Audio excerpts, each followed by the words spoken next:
A weary janitor, barely noticed in the halls of a giant corporation, drops his old wallet on the floor. Inside it, a faded Purple Heart, proof of a sacrifice no one knew.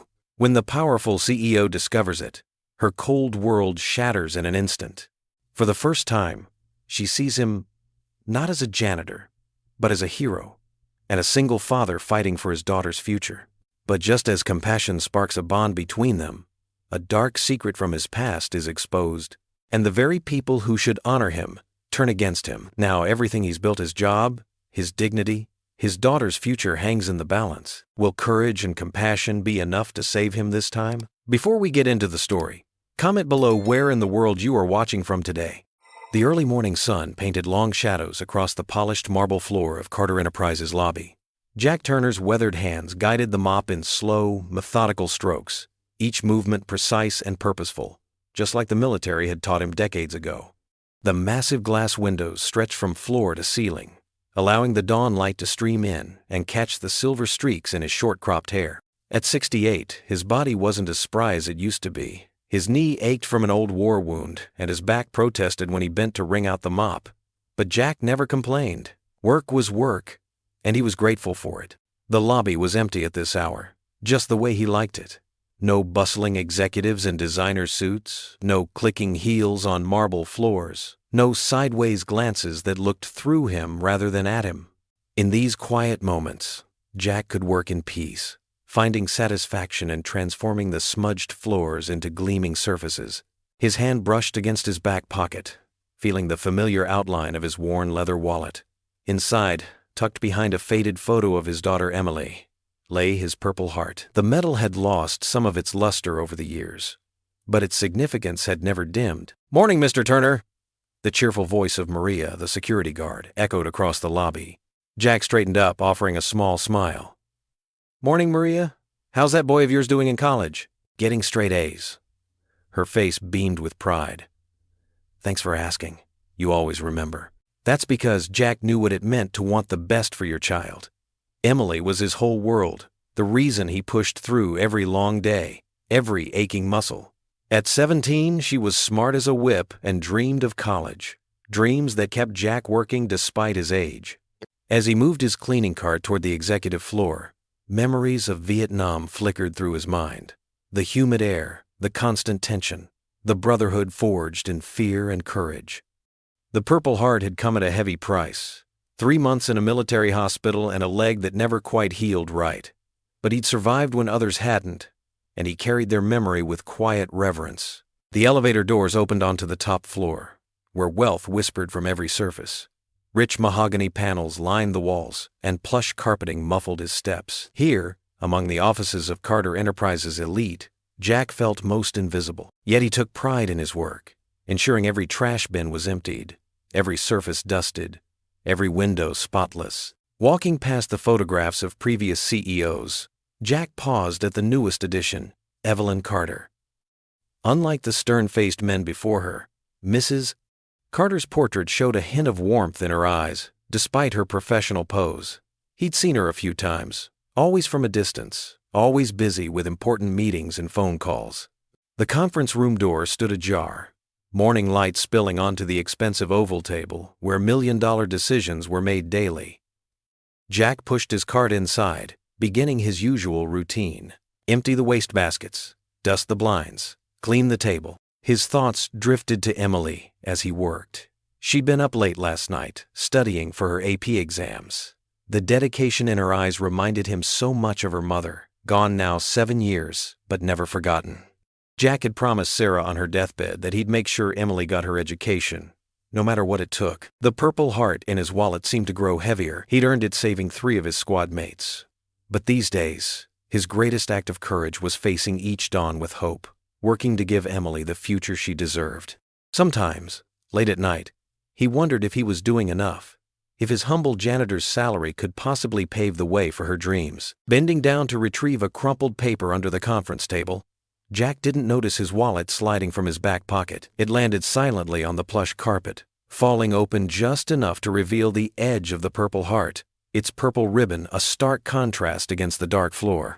The sharp click of heels echoed through the empty hallway as Evelyn Carter approached the glass-walled conference room. Her tailored navy suit and perfectly styled dark hair reflected her usual polished appearance, but the shadows under her eyes betrayed another restless night. The morning sun streamed through the floor-to-ceiling windows, casting a warm glow across the long mahogany table where she'd spend the next few hours discussing quarterly projections. At 42, she'd mastered the art of appearing completely put together, even when her heart felt anything but. As she placed her leather portfolio on the table, something caught her eye. A worn leather wallet lying partially hidden beneath one of the chairs. Evelyn paused, her hand hovering over her coffee cup. The janitorial staff usually caught any lost items during their morning round. "Hello?" she called out, but the room remained silent. With a slight sigh, she walked around the table and bent to retrieve the wallet. The leather was soft and cracked with age, its edges frayed from years of use. Unlike the sleek designer wallet she was accustomed to seeing, this one spoke of a life well lived, of someone who valued function over fashion. Her fingers traced the worn edges as she debated what to do. Protocol dictated sending it to building security, but something made her hesitate. Carefully, she opened it, hoping to find identification so she could return it personally. The first thing she noticed was a carefully folded piece of paper tucked into the billfold. A photo, she realized, as she gently pulled it out. It showed a younger man in military dress uniform, his arm around a small girl with pigtails. The edges were worn smooth, as if it had been handled countless times. Behind the photo, something metallic caught the morning light. Evelyn's breath caught as she recognized the distinctive shape of a Purple Heart medal, its purple and gold surface slightly tarnished but still dignified. Her hands trembled slightly as she held it, memories of her late husband's own military service washing over her unexpectedly. She sank into the nearest chair, the weight of the medal in her palm feeling far heavier than its actual size. This wasn't just a lost wallet. It was someone's precious memories, their proof of sacrifice and service. A wave of emotion tightened her throat as she remembered Thomas, her late husband, and his own pride in serving. He'd never made it home to receive any medals. The car accident had taken him 5 years ago, long before his time. The sound of voices in the hallway snapped Evelyn back to the present. She quickly but carefully returned the photo and medal to their proper places in the wallet, though her mind kept returning to that faded image of the soldier and his daughter. Rising from her chair, she smoothed her skirt and pressed the intercom button on the conference room phone. "Sandra, could you come in here for a moment?" Her assistant appeared promptly, tablet in hand. "Yes, Miss Carter? I found this wallet under one of the chairs," Evelyn said, holding up the worn leather. "Could you find out which member of the janitorial staff was responsible for cleaning this room this morning? I'd like to return it personally." Sandra's eyebrows rose slightly. It wasn't often the CEO concerned herself with lost and found items. "Of course, Miss Carter. I'll check the schedule right away." "Thank you," Evelyn said, her fingers still resting on the wallet. "Please, have them come up as soon as possible." As Sandra left, Evelyn walked to the window, the wallet still in her hands. Below, the city was coming to life, streams of people hurrying into office buildings with coffee cups and briefcases. Somewhere among them was a veteran who had sacrificed enough to earn a Purple Heart, only to end up cleaning corporate conference rooms. The thought stirred something deep within her, a mix of compassion and curiosity that she hadn't felt in a long time. In the reflection of the glass, she saw the hard-earned mask of corporate efficiency soften slightly. Perhaps Thomas's death had made her too focused on business, too removed from the human side of things. She turned back to her seat, placing the wallet carefully beside her portfolio. The morning sun caught the worn leather, highlighting every scratch and scuff, each one a story she found herself wanting to know. Through the glass walls, she saw Sandra returning, tablet in hand. Evelyn straightened, smoothing her jacket out of habit, but her hand lingered near the wallet, drawn to its humble dignity and the unexpected connection it represented to a life so different from her own. Her assistant's voice came through the intercom.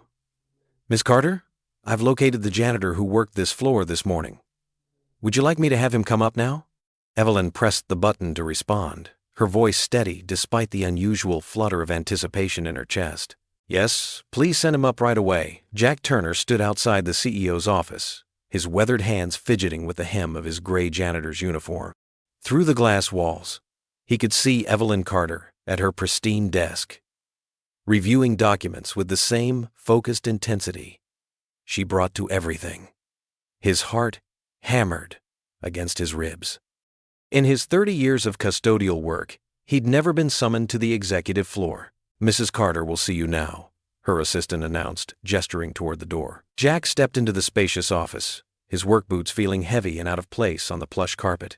The morning sunlight streaming through the windows made him squint slightly. He cleared his throat, standing at attention, an old habit from his military days that never quite left him. "Mr. Turner," Evelyn said, looking up from her desk. Her voice was gentler than he expected. "Please, have a seat." He lowered himself carefully into one of the leather chairs facing her desk, perching on the edge as if afraid to leave an impression on the expensive upholstery. "Ma'am, if this is about the conference room, I can assure you it'll be spotless." "Actually," she interrupted, reaching into her desk drawer, "it's about this." She carefully placed his worn leather wallet on the desk between them.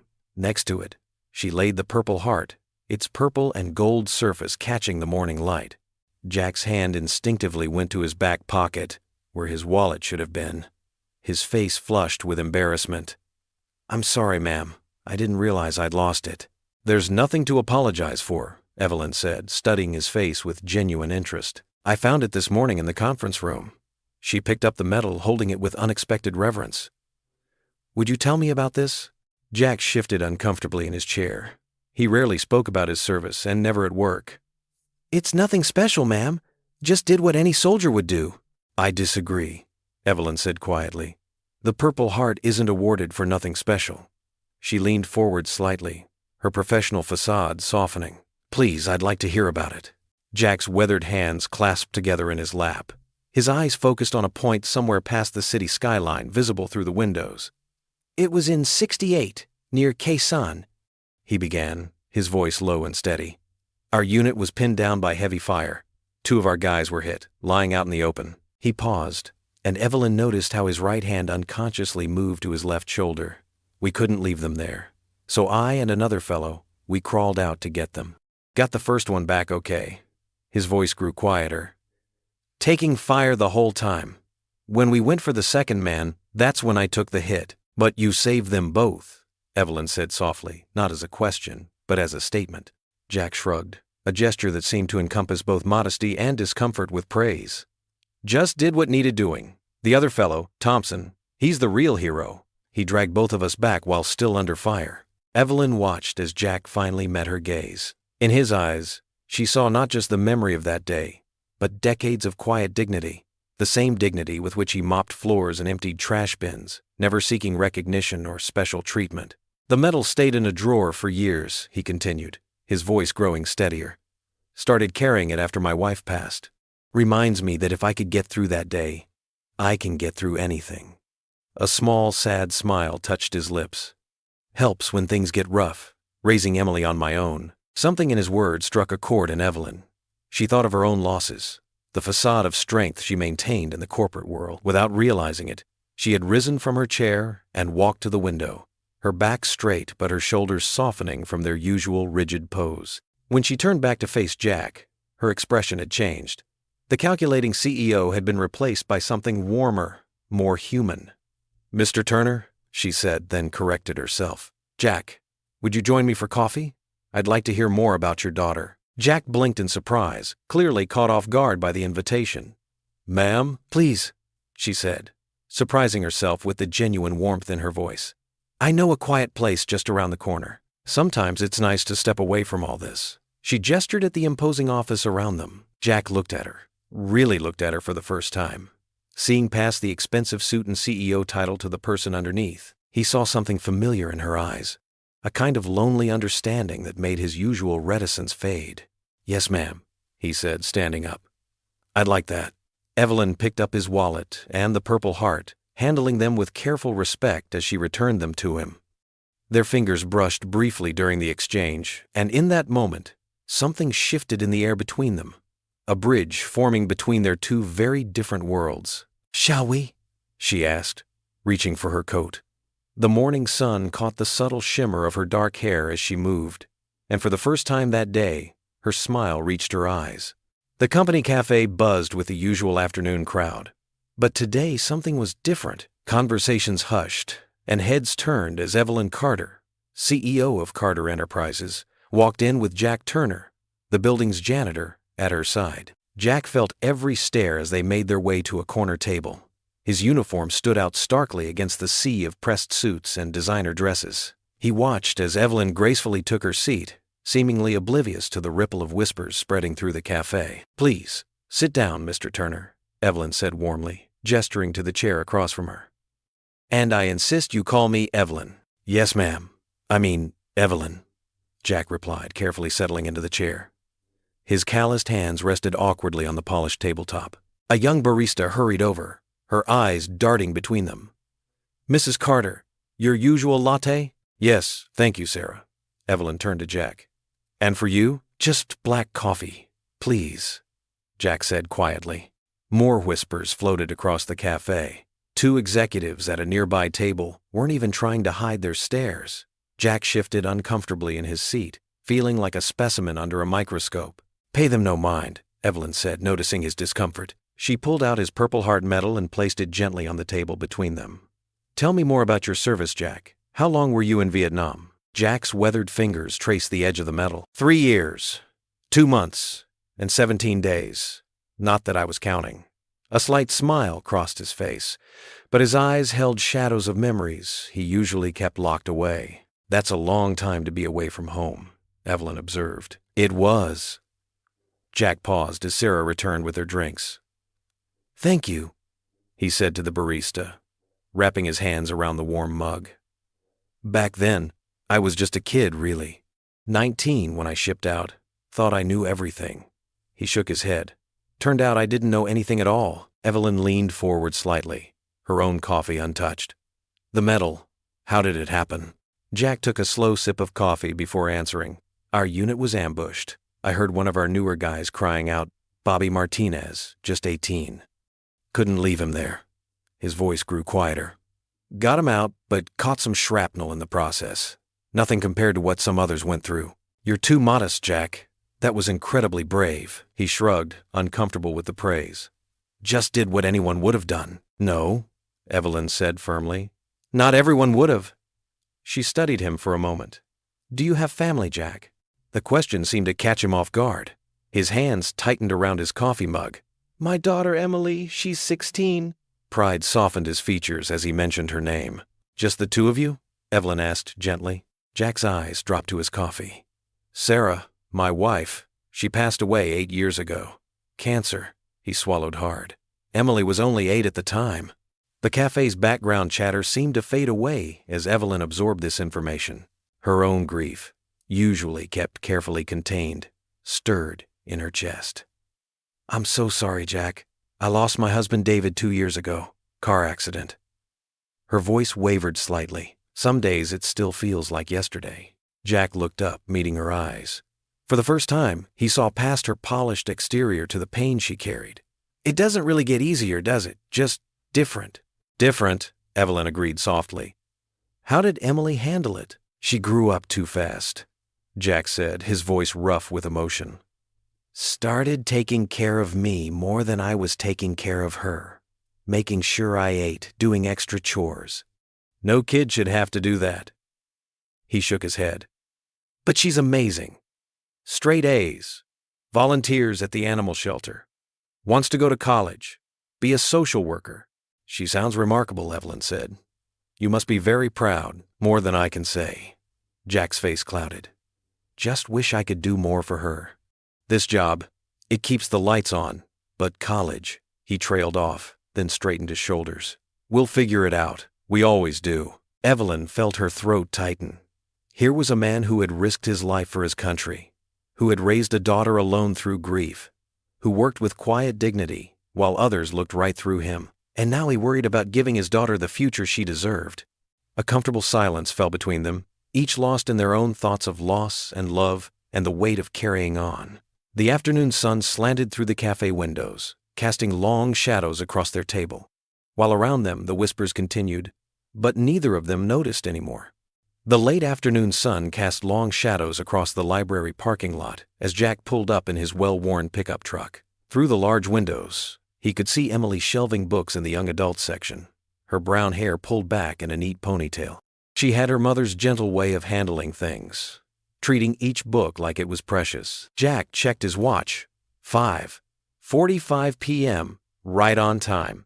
Emily spotted him through the window and gave a little wave, quickly finishing up her task. A few minutes later, she emerged from the library's double doors, her backpack slung over one shoulder. "Hey, Dad."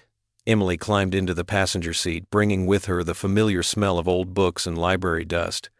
"You're never going to believe what Mrs. Henderson let me do today. She actually trusted me with cataloging the new arrivals." Jack smiled, pulling out of the parking lot. "That's great, sweetie. Sounds like you're becoming their star employee." "Well, technically I'm just a volunteer," Emily corrected him, then noticed something different in his expression. "Wait a minute, you look weird. Did something happen at work?" Jack drummed his fingers on the steering wheel, not quite sure where to begin. "You could say that. Remember how I lost my wallet this morning?" "Yeah, you were practically turning the house upside down looking for it. Well, I found out where it went. Or rather, someone else found it." He paused at a red light. The CEO of Carter Enterprises, Miss Carter herself, picked it up in the conference room. Emily's eyes widened. "The CEO? Like your big boss? The one everyone's scared of?" "That's the one. But here's the thing. She's not exactly what people say she is." Jack proceeded to tell Emily about his unexpected morning, about Evelyn finding his Purple Heart and their conversation in her office. "And then," he continued, "she invited me to have coffee with her in the company cafe." Emily's mouth dropped open. "No way.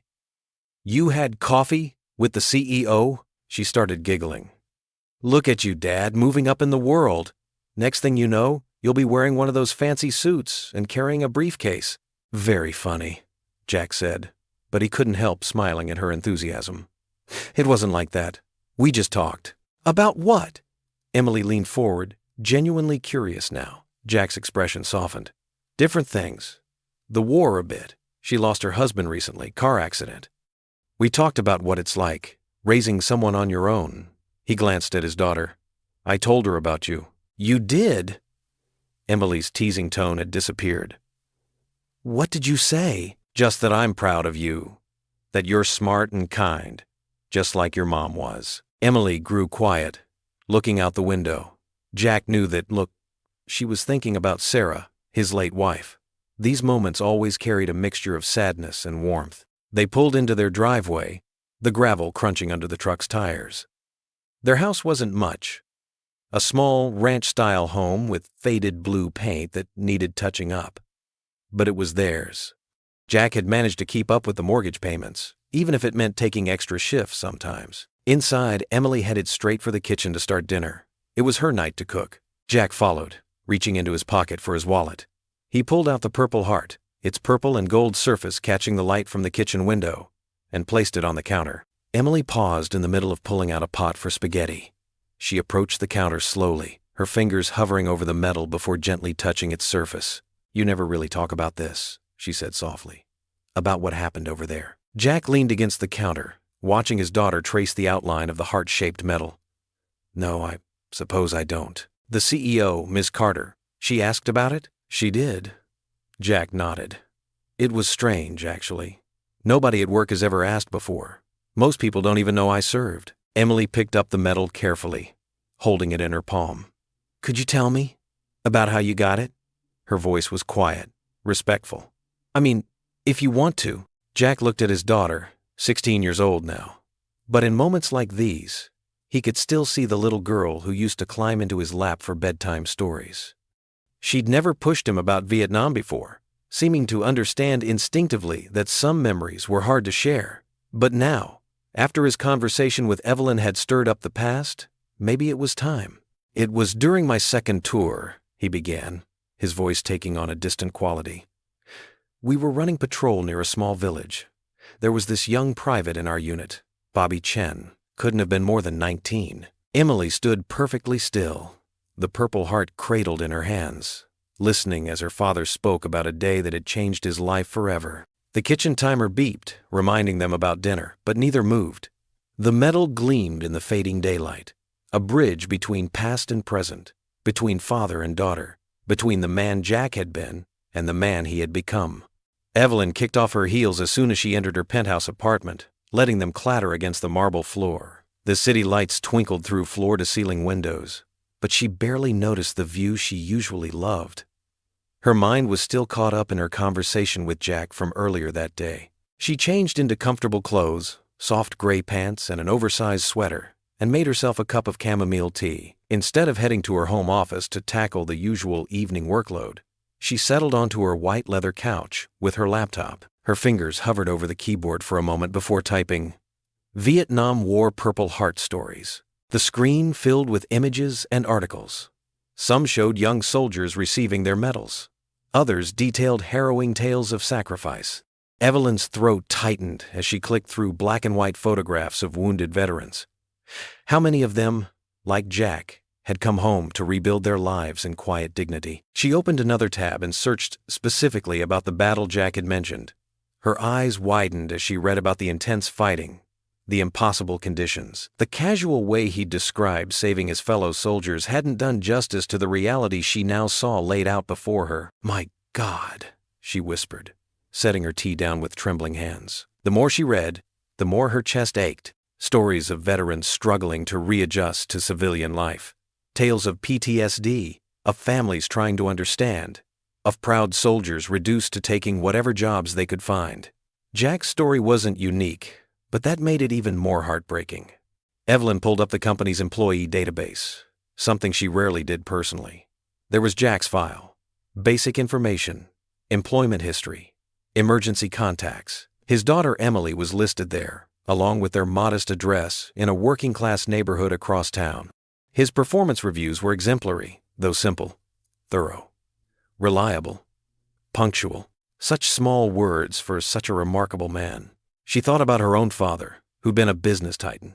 He'd taught her to judge people by their achievements, their ambitions. What would he think of her spending an afternoon with a janitor? But then she remembered Jack's eyes when he spoke about his daughter, that same fierce love and pride her father had shown her. Standing up, Evelyn walked to her bedroom and opened her jewelry box. Inside lay her husband Thomas's wedding ring on a thin gold chain. She held it in her palm, remembering how he'd always stopped to chat with everyone in the office, from executives to maintenance staff. "Everyone has a story," he used to say. "Everyone matters." Back in the living room, she pulled up more articles about veterans' support programs. Her screen filled with statistics about unemployment rates, housing difficulties, and medical challenges. How many other veterans worked in her company? How many struggled silently like Jack? The clock on her wall chimed 10 times. Evelyn realized she'd been researching for hours, her tea long cold beside her. She opened her email and began composing a message to her assistant about setting up a meeting with Jack. No, this felt too impersonal. She pulled out her personalized stationery instead.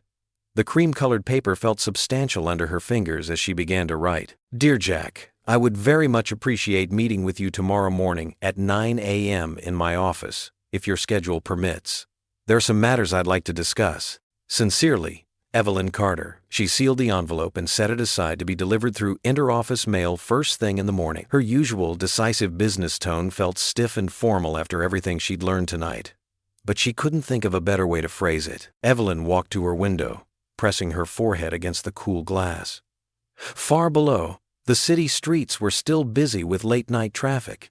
Somewhere out there, Jack was probably helping Emily with homework, or making sure she had everything ready for school tomorrow. Such a normal, precious moment, made possible by his extraordinary sacrifice years ago. She touched Thomas's ring, still hanging from its chain around her neck. "You were right," she whispered to his memory. "Everyone does have a story." The city lights blurred as tears filled her eyes. For the first time in years, she felt the walls she'd built around her heart beginning to crack. Not just because of Jack's story, but because of the genuine humanity she'd glimpsed behind his humble exterior.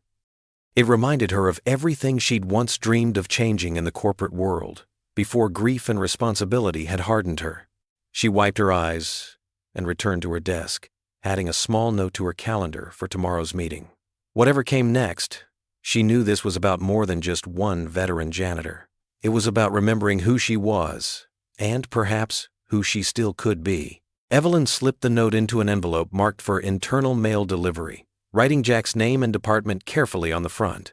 Tomorrow would bring whatever it would bring. For tonight, she had research to finish and a lot to think about. The morning sun cast long shadows across Carter Enterprises' private garden, a hidden oasis nestled between towering office buildings. Dew still clung to the perfectly manicured grass, and the air held that special crispness that only early morning brings. Evelyn Carter walked beside Jack Turner along the winding stone path, their footsteps falling into a natural rhythm. Neither had spoken much since meeting at the garden entrance. Jack wore his usual gray janitor's uniform, pressed and clean despite its age. Evelyn had dressed more casually than usual in a simple black pantsuit, having arrived earlier than her normal time. "I come here sometimes," Evelyn said, breaking the comfortable silence, "when the decisions get too heavy." She gestured to a wooden bench beneath a flowering cherry tree. "Would you like to sit?" Jack nodded, maintaining a respectful distance as they settled on the bench. The morning breeze carried the sweet scent of blooming flowers. "Thank you for meeting me again," Evelyn said, her voice softer than her usual boardroom tone. "I know it's early." "Early's normal for me, ma'am," Jack replied with a slight smile. "Been up since 4. Evelyn turned slightly to face him. "Please, call me Evelyn." She paused, gathering her thoughts. "You know, when you told me about your daughter yesterday, about raising her alone," she took a deep breath. "It touched something in me." Jack's weathered hands rested quietly in his lap. "Must be hard, running a company this size by yourself." "It is." Evelyn's fingers twisted the gold wedding band she still wore. "After David died, my husband, everyone expected me to fall apart. Instead, I threw myself into work. The board thought I'd step down, take time to grieve. But I couldn't. This company was all I had left of him." Jack nodded slowly, understanding in his eyes. Sometimes keeping busy is the only way to keep going. "Exactly." Evelyn's voice wavered slightly. "David and I were coming back from a charity event. The roads were icy. The other driver," she shook her head. "It happened so fast." "I'm sorry," Jack said simply, but his words carried genuine weight. "How do you do it?" Evelyn asked. "Balance everything with Emily?" Jack's face softened at the mention of his daughter. "One day at a time, mostly. Emily makes it easier. She's got her mother's spirit. Strong, kind." He looked down at his hands.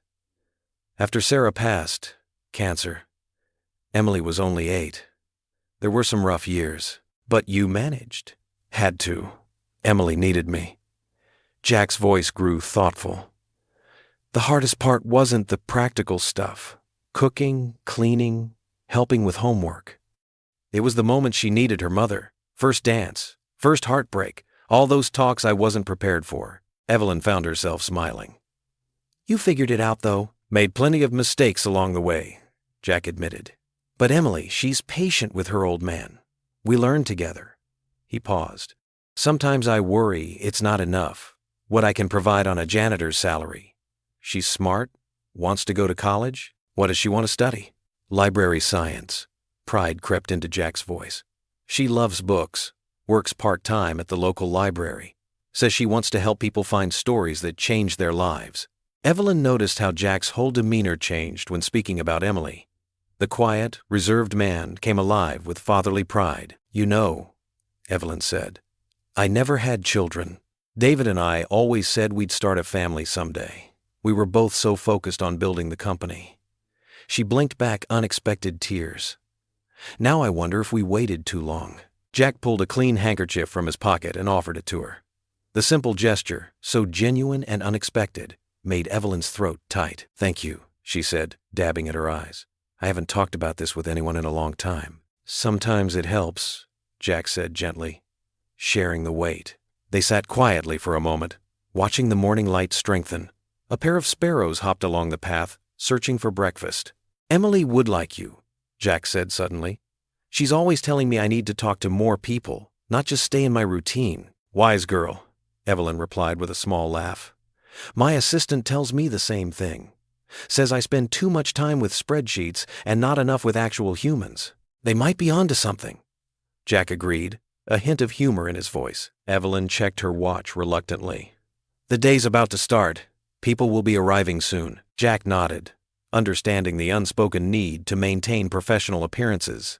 They stood together, and Evelyn was surprised to realize how comfortable their conversation had become. "Thank you for sharing your morning with me," she said warmly. "Thank you for listening," Jack replied, his usual dignity now mixed with genuine warmth. "Not many CEOs would take the time. Not many janitors have purple hearts," Evelyn countered with a gentle smile. They walked back toward the building, their steps still in sync. At the garden entrance, they paused, both seeming reluctant to break the moment. "Have a good day, Evelyn," Jack said, testing out her first name carefully. "You too, Jack." They parted ways, Jack to his morning duties and Evelyn toward her office, each carrying a lighter heart than when they'd arrived. Evelyn sat at the head of the mahogany conference table, her leather portfolio open before her. Afternoon sunlight streamed through the floor-to-ceiling windows, casting long shadows across the faces of 12 board members in their crisp suits and stern expressions. "Let's begin with the quarterly budget review," said Marcus Wheeler, the chief financial officer. He clicked his presentation remote, and figures appeared on the large screen behind him. His wire-rimmed glasses caught the light as he adjusted them. "As you can see, our operating costs have increased by 12%. Evelyn watched the other board members shift in their high-backed chairs, their faces pinched with concern. She'd seen that look before, the one that meant cuts were coming. "We need to trim expenses," Marcus continued, his voice clipped and businesslike. "I've identified several areas where we can reduce overhead significantly." Another click showed a new slide filled with departmental breakdowns. Patricia Morrison, head of operations, leaned forward. Her silver hair was pulled back in a severe bun, her red blazer a splash of color in the sea of dark suits. "What exactly are you proposing, Marcus?" "Outsourcing," he replied, straightening his tie. "Specifically, our entire maintenance and janitorial staff. We can contract with an external service provider at roughly 60% of our current costs." Evelyn's hand tightened around her pen. The image of Jack's purple heart flashed in her mind, followed by his quiet dignity as he'd told her about Emily. "That's nearly 40 people," she said, keeping her voice steady despite the sudden tightness in her chest. 43, Marcus corrected, not looking up from his papers.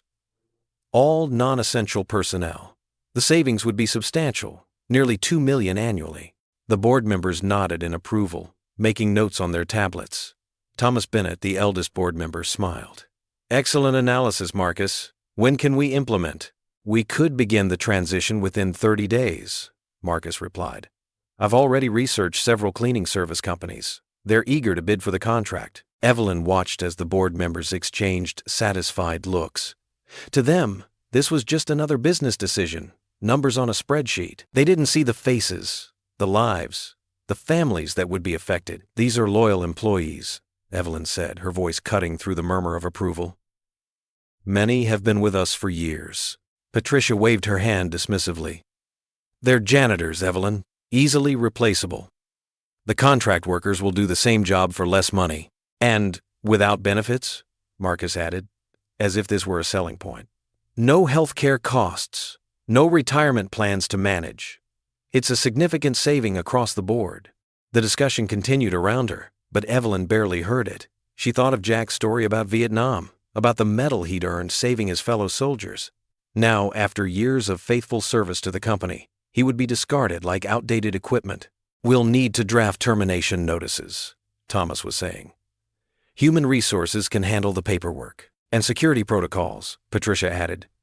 "We'll need to coordinate badge deactivation and equipment return." Evelyn's stomach churned as she watched them plan the dismantling of 43 lives with the same detachment they might use to discuss changing coffee suppliers. She thought of Jack's daughter Emily, working part-time at the library, dreaming of college. How many other families would be devastated by this decision? "I think we should explore other options," Evelyn said, but Marcus was already moving on to the next slide. "Now, about the marketing budget for next quarter." The meeting dragged on for another hour, but Evelyn barely participated. Her mind kept returning to that morning in the garden, to Jack's quiet strength and genuine warmth. How could she face him knowing his job was about to be eliminated? As the board members filed out, chatting about dinner plans and weekend golf games, Evelyn remained seated. She stared at the empty chairs, at the coffee cups left behind for the evening cleaning staff, the same staff that would soon be gone. Marcus paused at the door. "It's just business, Evelyn. You can't let sentiment cloud your judgment." After he left, Evelyn stood and walked to the window. Below, she could see Jack pushing his cleaning cart down the corridor, nodding politely to executives who barely acknowledged his existence. He stopped to help a young intern who had dropped her files, taking time from his duties to assist someone else, just as he had in Vietnam, just as he did every day. The board's decision felt like a physical weight on her shoulders. As CEO, she had considerable power, but the board could overrule her on major financial decisions. Fighting them would mean risking her own position, challenging the very people who had helped build the company to its current success. But as she watched Jack disappear around the corner, Evelyn knew she couldn't simply stand by. This wasn't just about numbers on a spreadsheet or corporate efficiency. This was about people, good people like Jack Turner, who deserved better than to be discarded for the sake of profit margins. Her reflection stared back at her from the window, and for a moment, she saw herself as others might, the polished, successful CEO who had everything under control. But beneath that surface, her heart ached with the weight of the decision before her. She couldn't let this happen. Not to Jack, not to any of them. The question was, how could she stop it? The morning sun filtered through the towering windows of Carter Enterprises, casting long shadows across the polished marble floors. Jack pushed his cleaning cart past clusters of employees gathering around their morning coffee, his mop moving in steady, practiced strokes. "Can you believe it?" a young woman in a pencil skirt whispered to her colleague. "The CEO having coffee with the janitor? It's like something out of a movie." "I heard she even walked with him in the garden," another added, stirring creamer into her cup. "Maybe she's trying to show she cares about all levels of employees." Jack kept his head down, focusing on the rhythmic motion of his work. After 30 years of cleaning floors, he'd learned to become almost invisible. But today, he felt eyes following him everywhere. Near the water cooler, a group of junior executives huddled together, their voices carrying just enough for Jack to hear. "It's probably just for show," a man in an expensive suit scoffed. "Good PR, you know. CEO connects with common worker. Makes for great headlines." His companion chuckled. "Well, she is a widow. Maybe she's just lonely." Jack's jaw tightened, but he didn't look up. The comment stung, not for himself, but for Evelyn. He'd seen genuine pain in her eyes when she spoke about her husband. A few feet away, Sarah from Human Resources defended the CEO. "I think it's wonderful," she said firmly. "Mrs. Carter's showing real leadership by getting to know everyone, even the cleaning staff." "Even the cleaning staff?" her colleague repeated with raised eyebrows. "Like we're some kind of charity case?" Jack moved on to the next section of floor, but the conversations followed him throughout the morning. In the break room, he heard accounting clerks debating whether it was appropriate for someone of Evelyn's status to be so friendly with the help. By the elevators, sales representatives wondered if there was more to the story than met the eye. During his lunch break, Jack sat alone in the maintenance room, unwrapping his simple sandwich. The small space smelled of cleaning supplies and old mop water, but it was quiet here. No whispers, no judgmental glances. A knock on the door made him look up. Linda, one of the receptionists, poked her head in. "Jack, there's a spill on the 3rd floor when you're done with lunch." He nodded, but she lingered in the doorway. "You know," she said kindly, "I think it's nice that Mrs. Carter took time to talk with you. My father was in Vietnam, too." Jack managed a small smile. "She's a good person. Don't let the gossips bother you," Linda added. "They're just jealous they haven't had coffee with the boss." After she left, Jack pulled out his wallet and looked at the Purple Heart. If only they knew how uncomfortable all this attention made him feel. He was just doing his job, same as he had for decades. In the afternoon, he worked his way through the executive floor, aware of the subtle shift in atmosphere whenever he entered a room. Some people smiled too broadly, trying to show they approved of Evelyn's actions. Others barely acknowledged him, as if worried any interaction might be seen as following a trend. Near the end of his shift, Jack was organizing supplies in the main janitorial closet when he heard the click of heels approaching. The door opened, and Evelyn Carter stood there, concern etched on her face. "Jack, do you have a moment?" He straightened up, suddenly conscious of his worn uniform and the bleach stains on his hands. "Of course, Mrs. Carter." She stepped into the small space, closing the door partially. "I've heard some of the talk going around," she said directly. "I wanted to make sure you're okay." Jack gripped the handle of a mop, anchoring himself. "You shouldn't worry about me, ma'am. I'm used to people talking. That doesn't make it right. Evelyn's voice carried a note of frustration. You deserve their respect. I'm just a janitor, Mrs. Carter. Jack's voice was quiet but firm. Been one for most of my life, and I'm not ashamed of it. Someone's got to keep the place clean. You're not just anything, Evelyn insisted. You're a veteran, a father, a man who's lived through more than most of these people could imagine. Jack shook his head slightly. That's kind of you to say, but he gestured at his cart of cleaning supplies. This is who I am now, and I'm okay with that, really. Evelyn studied him for a moment, seeing the quiet dignity in his stance, the way he held himself with military straightness despite the humble surroundings. The others don't understand yet, she said softly. But they will. Jack's weathered hands fidgeted with a bottle of window cleaner. Mrs. Carter, you don't need to defend me. I appreciate your kindness, but I don't want to cause any trouble. You haven't caused anything, she replied firmly. And please, call me Evelyn. But Jack just nodded politely, his eyes fixed on the cleaning supplies. Is there anything else you need, Mrs. Carter? She recognized the gentle dismissal in his words, the way he was trying to restore the proper distance between CEO and janitor, not out of rudeness, but out of a deep-seated sense of propriety and perhaps protection, both for her reputation and his dignity. No, Jack, she said finally. Thank you. I'll let you get back to work. As she turned to leave, Jack spoke again, his voice barely above a whisper. I really am just a janitor, Mrs. Carter, and that's okay. The neon sign of Pete's Family Diner buzzed softly in the early evening darkness, casting a warm red glow across the cracked parking lot. Jack's old pickup truck pulled into a space near the entrance, its engine sputtering before falling silent. He glanced at Emily in the passenger seat, noticing how she fidgeted with the hem of her carefully chosen sweater. You okay, sweetie? Jack asked, his weathered hands still resting on the steering wheel. Emily nodded, though her fingers continued their nervous dance. Just different. Having dinner with your boss. Mrs. Carter isn't like that, Jack said softly.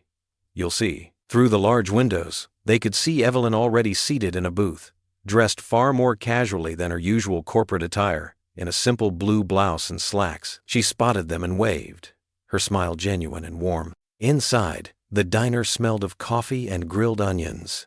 The vinyl booth squeaked as Jack and Emily slid in across from Evelyn. A tired-looking waitress named Betty, her name tag slightly crooked, appeared almost immediately with menus. I hope you don't mind, Evelyn said, but I asked around the office about good local places. Everyone said Pete's has the best chocolate milkshakes in town. Emily's eyes flickered with interest, though she quickly looked down at her menu. Jack noticed the subtle shift in his daughter's posture, the tiny spark of excitement she tried to hide. The milkshakes are Emily's favorite, Jack shared, giving his daughter a gentle nudge, especially after her study sessions at the library. Really? Evelyn's face lit up. Well then, we absolutely must order some. I haven't had a proper milkshake in ages. She leaned in conspiratorially toward Emily. The board members would probably faint if they saw me with one. A small smile tugged at Emily's lips. Betty returned, pen poised over her pad. What can I get you folks? 3 chocolate milkshakes to start, Evelyn announced decisively. And I hear the meatloaf is spectacular. Best in town, Betty confirmed with a hint of pride. Comes with mashed potatoes and green beans. As they ordered, Jack couldn't help but notice how Evelyn treated Betty with the same respect she showed everyone at the office. There was no trace of the powerful CEO who commanded boardrooms, just a kind woman genuinely interested in sharing a meal with them. So, Emily, Evelyn said once Betty had gone, your father tells me you're quite the scholar. What subjects interest you most? Emily glanced at her father before answering. I really like social studies. And English when we're reading something interesting. They're doing To Kill a Mockingbird now, Jack added proudly. Emily's paper on Scout got an A+. A slight blush colored Emily's cheeks, but Evelyn's enthusiastic response drew her out further. That's one of my favorite books. What did you think about Scout's relationship with Atticus? The conversation flowed easier after that. Emily's initial reserve melted as she and Evelyn discussed books, school, and her part-time job at the library. Jack mostly listened, his heart warming at the sight of his daughter's growing animation. When the milkshakes arrived, tall glasses topped with whipped cream and maraschino cherries, Emily's eyes widened. Evelyn immediately pushed the cherry from hers onto Emily's glass, I never liked these much, she said with a wink. Consider it a bonus for that A-plus paper. For the first time that evening, Emily actually giggled. The meatloaf came steaming hot, accompanied by generous portions of creamy mashed potatoes. As they ate, Evelyn shared stories about her own high school days, including a disastrous attempt at the debate team that had Emily laughing outright. I was so nervous, I knocked over the podium, Evelyn admitted, gesturing with her fork. Papers went everywhere. But you know what? I got back up and finished my argument. Even won the debate. Really? Emily asked, forgetting to be shy. Really. Sometimes our biggest moments come right after our biggest embarrassments. Evelyn's eyes held a gentle wisdom. The trick is not letting the fear of failure stop you from trying. Jack watched as his daughter absorbed these words, seeing something shift in her expression. It was the same look she got when solving a particularly challenging math problem. Thoughtful, considering. Between bites of meatloaf and sips of milkshake, Emily gradually opened up about her dreams of maybe becoming a social worker someday. I want to help people, she admitted softly. Make things better for them. That's a wonderful goal, Evelyn said warmly. The world needs more people who want to make a difference. As they finished their meal, the conversation turned to lighter topics. Favorite movies, funny stories about Jack's cleaning adventures, Emily's collection of bookmarks from the library. The tension that had marked the beginning of the evening had completely disappeared. Betty brought the check, which Evelyn smoothly picked up despite Jack's protests. Please, she said firmly. This was my invitation. Besides, the company I enjoyed was worth far more than the price of dinner. Outside, the night had settled in fully, the diner's neon sign now a beacon in the darkness. As they walked to their respective cars, Emily surprised everyone by giving Evelyn a quick, spontaneous hug. Thank you for dinner, she said, then darted toward Jack's truck, suddenly shy again. Jack stood for a moment, watching his daughter through the truck's window. She was already pulling out her phone, probably to text her friend about the evening. The smile on her face was one he hadn't seen in weeks, open, unguarded, full of possibility. The morning sun streamed through the floor-to-ceiling windows of the main conference room at Carter Enterprises, casting long shadows across the polished oak table. 50 employees sat in cushioned chairs, their attention fixed on Evelyn Carter as she stood at the front of the room. Before we begin our usual Monday meeting, Evelyn said, her voice clear and purposeful, I'd like to introduce someone special. She gestured toward the door where Jack Turner stood quietly, still in his gray janitor's uniform. Many of you see Mr. Turner every day, but few know his story. Jack stepped forward, his work boots making soft sounds against the carpeted floor. His hands were clasped behind his back, an old military habit he'd never lost. The Purple Heart medal sat in his shirt pocket, where Evelyn had asked him to keep it for today's meeting. Thank you, Mrs. Carter, Jack said, his voice low but steady. He cleared his throat and looked out at the sea of faces. Some wore expressions of mild confusion, others polite interest. A few typing sounds from laptops quickly died down as he began to speak. I wasn't much older than some of you when I went to Vietnam, he started. Just 19. Thought I knew everything about the world. A gentle chuckle rippled through the room. Turned out I didn't know anything at all. Jack's weathered hands moved to his pocket, touching the Purple Heart through the fabric. This medal, well, it's not really mine. It belongs to the men I served with, especially those who didn't come home. The room grew completely still. Even the usual hum of the building's air conditioning seemed to fade away. We were on patrol near the Mekong Delta, Jack continued, his eyes growing distant. Hot day. Humid. The kind of weather that makes your uniform stick to your skin. He paused, swallowing hard. We had a new kid with us, Bobby Martinez, 18 years old. Still had acne on his face. Several younger employees leaned forward in their chairs. An executive who'd been checking his phone slowly set it down. The shooting started without warning. We dove for cover, but Bobby... Jack's voice wavered slightly. Bobby froze, just stood there, like a statue. I didn't think. Just moved. Grabbed him and threw him behind a fallen tree. That's when I felt it. Like being hit with a hammer. Right here. He touched his left shoulder. Evelyn watched as her employees' faces changed. The woman from accounting who always complained about cleaning staff wiped at her eyes. The young marketing director who rushed past Jack every morning without a glance now sat transfixed. "But that's not the important part," Jack said, his voice growing stronger. "The important part was what happened after. How my unit refused to leave me behind. How they carried me through jungle for 6 hours to reach help. How Bobby visited me every day in the field hospital, bringing me extra portions of whatever food he could find." He reached into his pocket and finally pulled out the Purple Heart. The metal caught the sunlight, its purple and gold surface gleaming. "This isn't about bravery. It's about brotherhood. About knowing that every person, no matter their rank, their job, their background, has value, has dignity." A woman in the front row was openly crying now. Next to her, a senior vice president who'd supported the janitorial staff cuts sat very still, his face troubled. "When I came home," Jack continued, "I struggled. Many of us did. But I learned something important. Every day is a gift. Every person you meet might be fighting battles you know nothing about. The least we can do is treat each other with kindness." He glanced at Evelyn, who nodded encouragingly. "These days, I'm just a janitor. But I'm proud of what I do. Because at the end of the day, it's not about medals or recognition.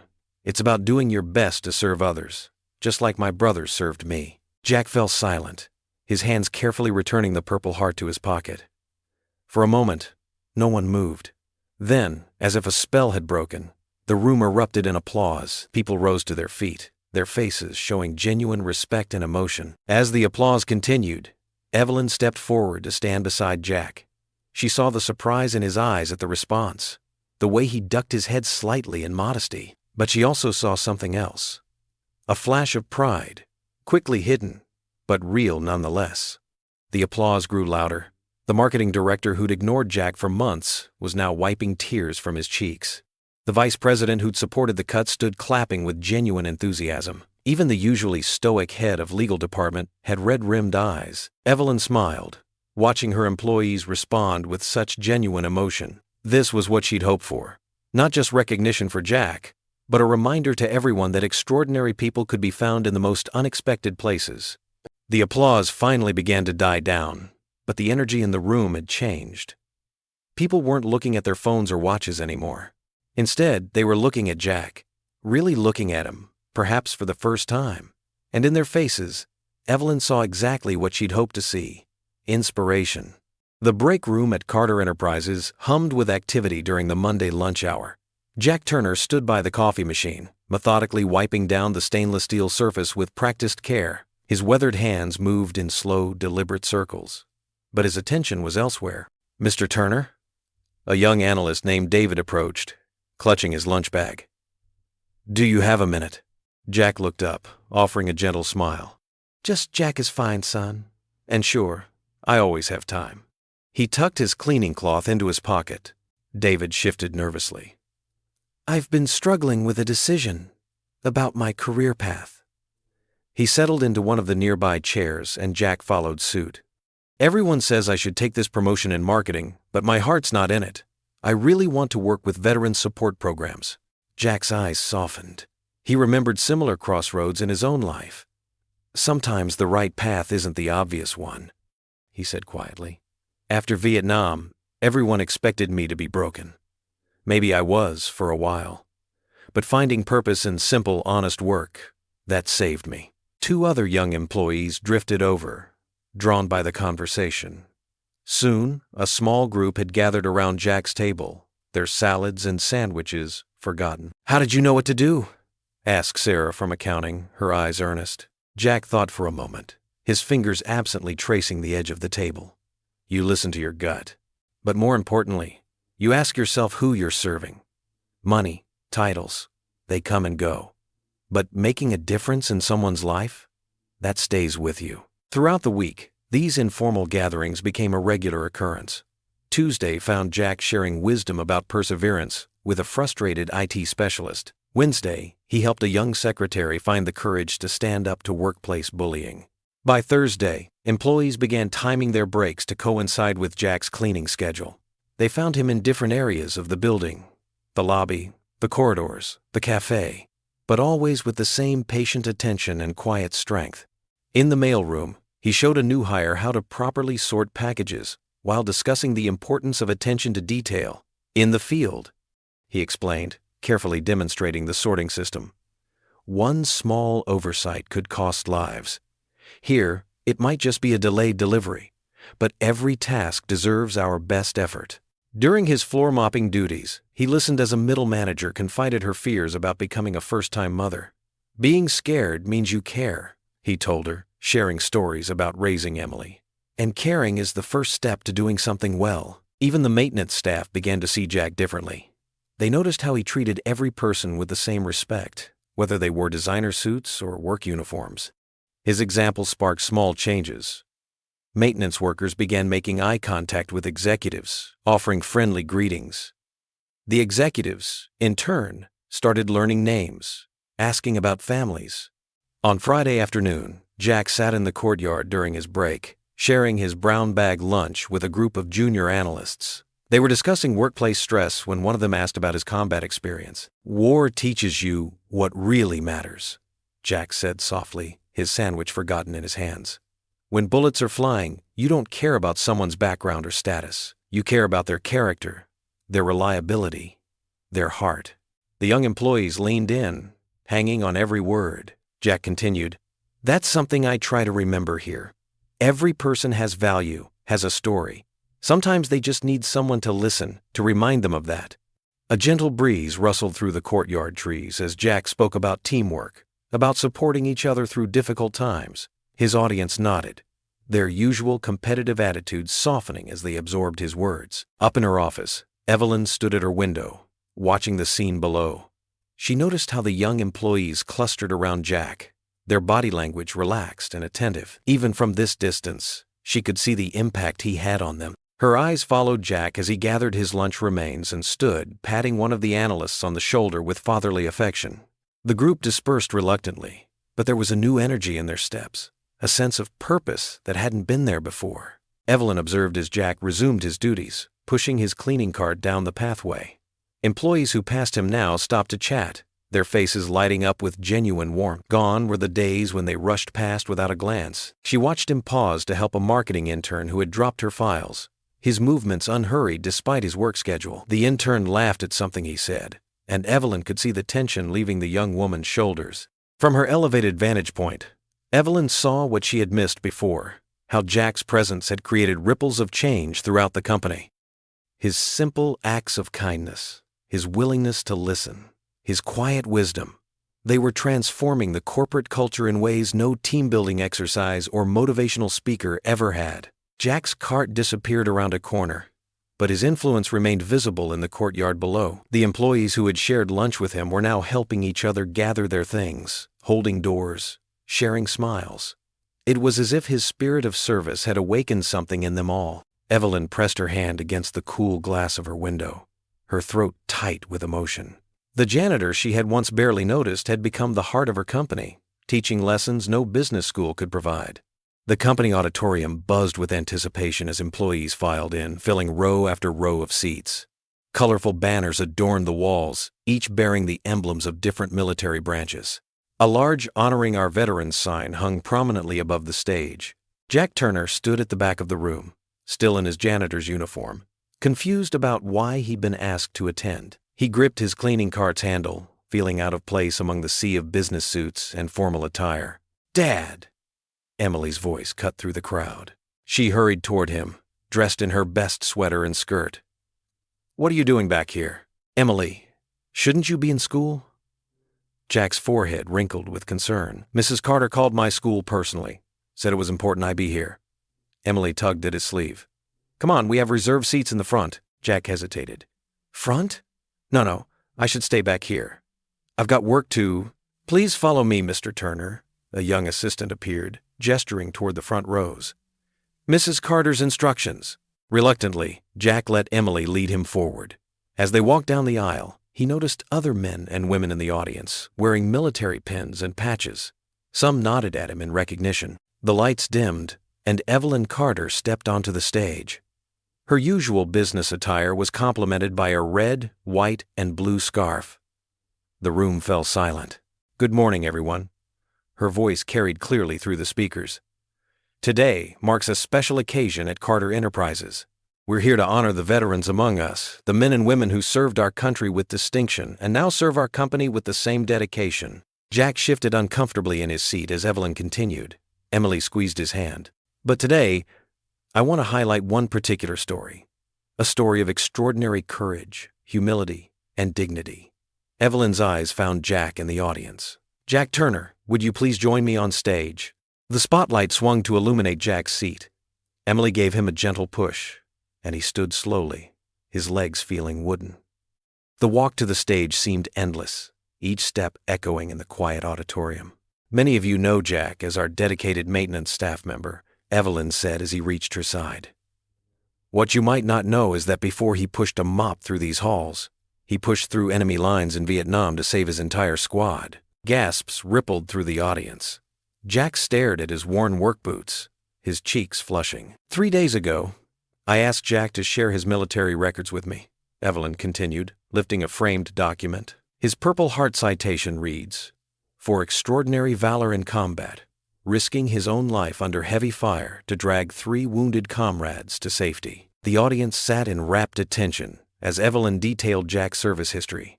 With each word, Jack stood straighter, as if the weight of years of silence was lifting from his shoulders. But Jack's heroism didn't end in Vietnam. Evelyn's voice softened. Every day he shows up here with the same dedication, the same integrity he showed on the battlefield. He raises his daughter alone, works tirelessly, and touches lives without ever seeking recognition. She turned to face him directly, holding a beautiful wooden plaque. Jack Turner, on behalf of Carter Enterprises, I present you with this recognition of your service, both to our country and to our company. Jack's hands trembled as he accepted the plaque. The polished wood bore a golden plate with his name, service details, and the words, "For valor, then, and now." I don't know what to say, he managed, his voice thick with emotion. You don't have to say anything. Evelyn smiled. But there's one more thing. She reached into her jacket pocket and pulled out something small and familiar, Jack's Purple Heart medal, freshly polished and mounted on a new ribbon. Your daughter helped us restore it, Evelyn explained softly. May I? Jack nodded, unable to speak. Evelyn stepped forward and carefully pinned the Purple Heart to his jacket lapel.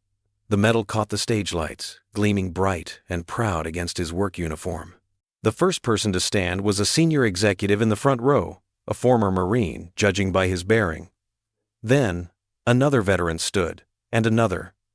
Like a wave, the entire auditorium rose to their feet.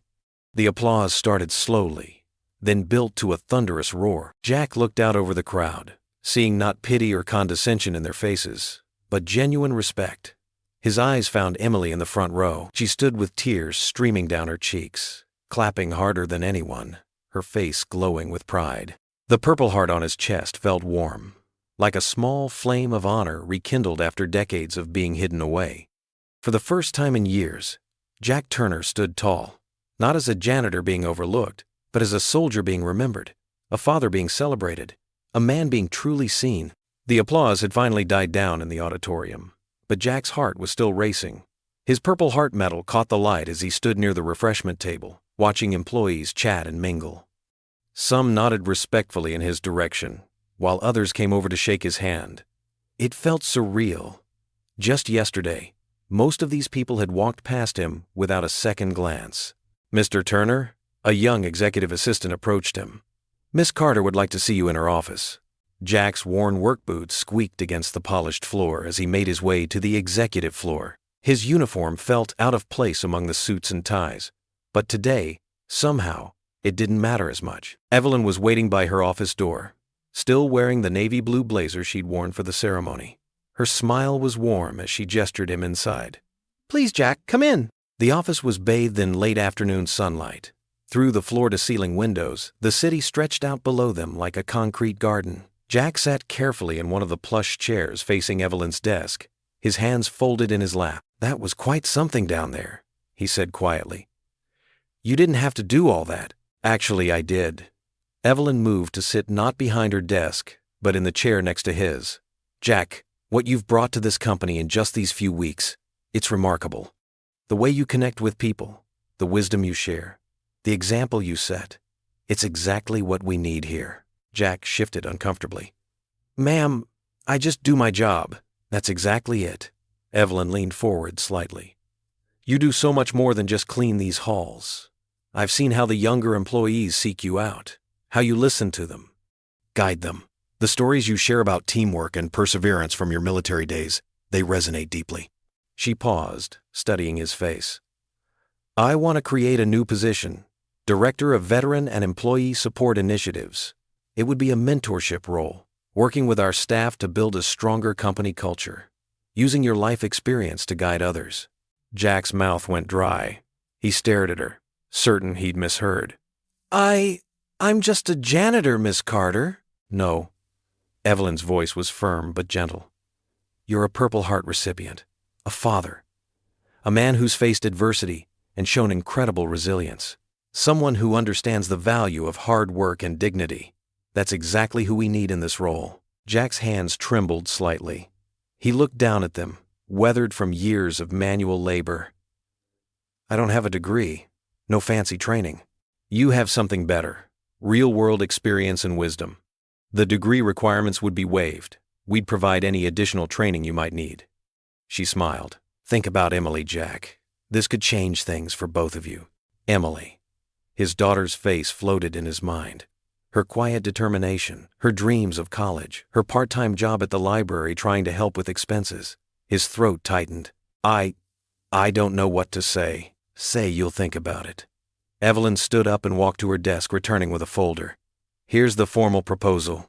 Take it home. Review it with Emily. The salary and benefits are outlined inside. Jack took the folder with slightly shaking hands. The company logo gleamed on its surface, and he could feel the weight of the papers inside. Papers that might change his and Emily's lives forever. Thank you, he managed. This is overwhelming. You deserve this chance, Jack, more than you know. The drive home felt dreamlike. The folder sat on the passenger seat like a precious cargo. Jack's mind raced with possibilities he'd never dared to consider before. Emily could quit her part-time job and focus on school. College wouldn't seem like such an impossible dream. They could maybe even move to a better apartment. He found Emily in their small kitchen, heating up leftover pasta for dinner. The familiar smell of tomato sauce filled the air. She turned when he entered, her eyes bright with excitement. Dad, how was the ceremony? I wish I could have been there, but Miss Johnson couldn't let me leave the library early. Jack placed the folder on their worn kitchen table and pulled out a chair. Sit down, sweetheart, I need to tell you something. Emily's face grew concerned as she sat. Is everything okay? More than okay. Jack's voice was thick with emotion. Ms. Carter, she offered me a new position, a real office job, Director of Veteran and Employee Support Initiatives. Emily's eyes widened. What? Dad, that's amazing. What would you do? Help other employees, share experiences, be a mentor. He opened the folder, showing her the papers inside. The salary, it's more than I've ever made, Emily. We could move somewhere better. You wouldn't have to work at the library anymore. College wouldn't be such a worry. Emily's eyes filled with tears as she scanned the documents. Then she was up, circling the table, throwing her arms around his neck. Dad, I'm so proud of you. So proud. Jack held his daughter tight, feeling her tears dampen his shirt collar. His own eyes grew misty as he thought of how far they'd come. All the tight months, the careful budgeting, the dreams they'd had to put on hold. Now, suddenly, a door had opened that he'd never even imagined existed. Emily pulled back, wiping her eyes but still beaming. You deserve this, Dad. You've worked so hard for so long, and now everyone else can see what I've always known, how special you are. Jack touched the Purple Heart still pinned to his jacket. From war hero to janitor to mentor, life had taken him on paths he'd never expected. But holding his daughter, seeing her radiant smile, he knew that every step had led him exactly where he needed to be. The morning sun cast long shadows through the windows of Carter Enterprises as Marcus Reynolds, Senior Vice President of Operations, sat in his dimly lit office. His computer screen glowed with police records from 40 years ago. The jealousy that had been gnawing at him since Jack's celebration finally had an outlet. For weeks, he'd watched Evelyn lavish attention on a mere janitor. His perfectly tailored suit felt tight around his neck, as he remembered how she'd practically glowed while presenting Jack with that ridiculous plaque. Reynolds had been passed over for promotion 3 times under Evelyn's leadership, and now she was creating special positions for maintenance staff. "This ends today," he muttered. Clicking through the archived documents, his secretary knocked softly. "Sir, I have those background check results you requested on Jack Turner." Reynolds waved her in, snatching the manila folder from her hands. His eyes widened as he scanned the contents. There it was, dated 1975, an arrest record from a bar fight. The details painted a vivid picture: property damage, resisting arrest, assault charges that were later dropped. The police report noted possible combat stress and Vietnam veteran status as mitigating factors. He leaned back in his leather chair, a cold smile spreading across his face. The psychological evaluation that followed the incident mentioned severe PTSD, depression, and anger management issues. Even though Jack had completed mandatory counseling and the charges were eventually dismissed, this was exactly what Reynolds needed. The morning board meeting was in 30 minutes. Perfect timing. Down in the lobby, Jack was quietly mopping the marble floors, unaware of the storm brewing above. Several employees greeted him warmly, a new experience he was still getting used to. One young analyst even stopped to thank him again for yesterday's advice about dealing with workplace stress. Up in her office, Evelyn was reviewing the paperwork for Jack's new position, Director of Veteran and Employee Support Initiatives. The title looked perfect on the crisp white paper. She'd spent hours crafting the role to maximize Jack's natural ability to connect with people while ensuring the board would see the business value. The boardroom gradually filled with executives in expensive suits and power dresses. Reynolds arrived last, clutching his folder with barely contained glee. Evelyn noticed his unusual enthusiasm, but attributed it to the quarterly numbers they'd be reviewing. "Before we begin," Reynolds announced smoothly, standing up, "I have a serious security concern to address." He began distributing copies of Jack's old arrest record and psychological evaluation. Evelyn's face paled as she looked down at the documents. Her hands trembled slightly as she read the details of that long-ago night. "As you can see," Reynolds continued, his voice dripping with false concern, "our celebrated janitor has a violent criminal record, post-traumatic stress disorder, uncontrolled rage incidents, property destruction, hardly the kind of person we want representing Carter Enterprises." The board members murmured amongst themselves, passing papers back and forth. Evelyn felt her throat tighten as she saw their expressions shift from surprise to disapproval. "This incident was 40 years ago," she managed to say, her voice steady despite her racing heart. "Mr. Turner completed all required counseling and the charges were dismissed. The liability remains," Reynolds countered smoothly. "We're talking about someone with documented psychological issues, someone who could snap at any moment. And now our CEO wants to put him in charge of employee support?" He laughed coldly. "The potential lawsuit exposure alone should end this discussion." The board chairman cleared his throat. "Ms. Carter, while we appreciate your humanitarian interests, Mr. Reynolds raises valid concerns. This company cannot risk its reputation on someone with such a troubled history." Evelyn looked around the table, seeing heads nodding in agreement. The same people who'd applauded Jack yesterday were now ready to cast him aside based on one difficult night 4 decades ago. The injustice of it made her chest ache. "If I may," Reynolds added, clearly enjoying himself, "I've taken the liberty of preparing a standard termination package. Clean, quiet, minimal risk to the company." Evelyn's hands clenched under the table as she watched her carefully crafted plans for Jack's future crumble. The board members were already reaching for their pens, ready to sign off on Reynolds' recommendation. The morning sun continued to stream through the boardroom windows, but for Evelyn, all warmth had gone out of the day. She sat in stunned silence as Reynolds kept talking, twisting Jack's moment of weakness into a weapon, transforming his story of recovery into a tale of danger and liability. How could she tell Jack? How could she face Emily? The weight of their broken trust settled heavily on her shoulders as the board meeting continued around her, their voices distant and cold in her ears. The boardroom felt smaller than usual, its mahogany walls closing in as Jack stood before the assembled executives. His weathered hands, which had cleaned these very surfaces countless times, were steady at his sides. The morning light filtering through the floor-to-ceiling windows caught the Purple Heart still pinned to his jacket lapel, a bitter reminder of another time he'd faced judgment. Marcus Reynolds sat with a satisfied smirk manila folder open before him. Black and white copies of ancient police reports were spread across the polished table.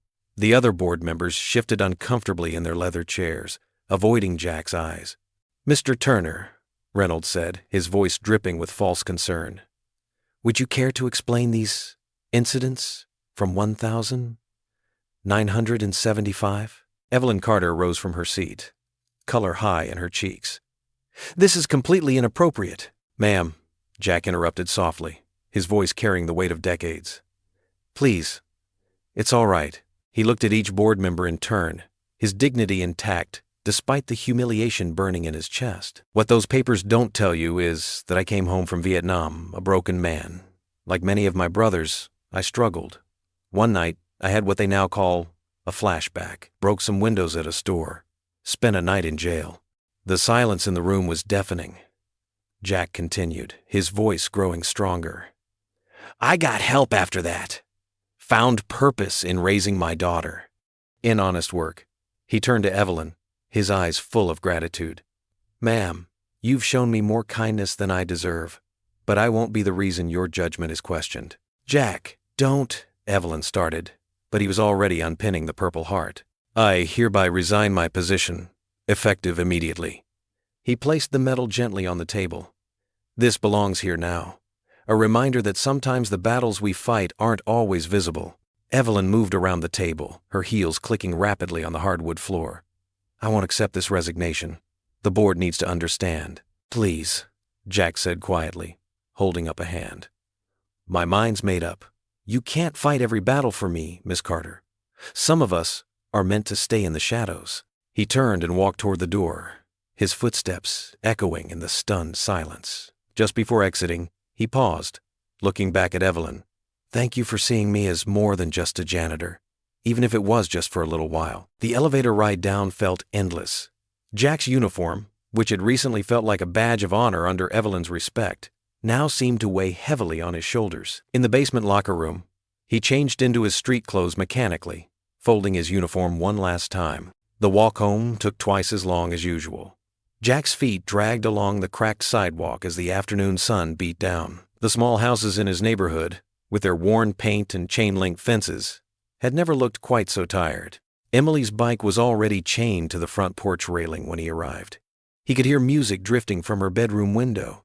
She must have gotten home early from her library job. The screen door creaked familiarly as he entered.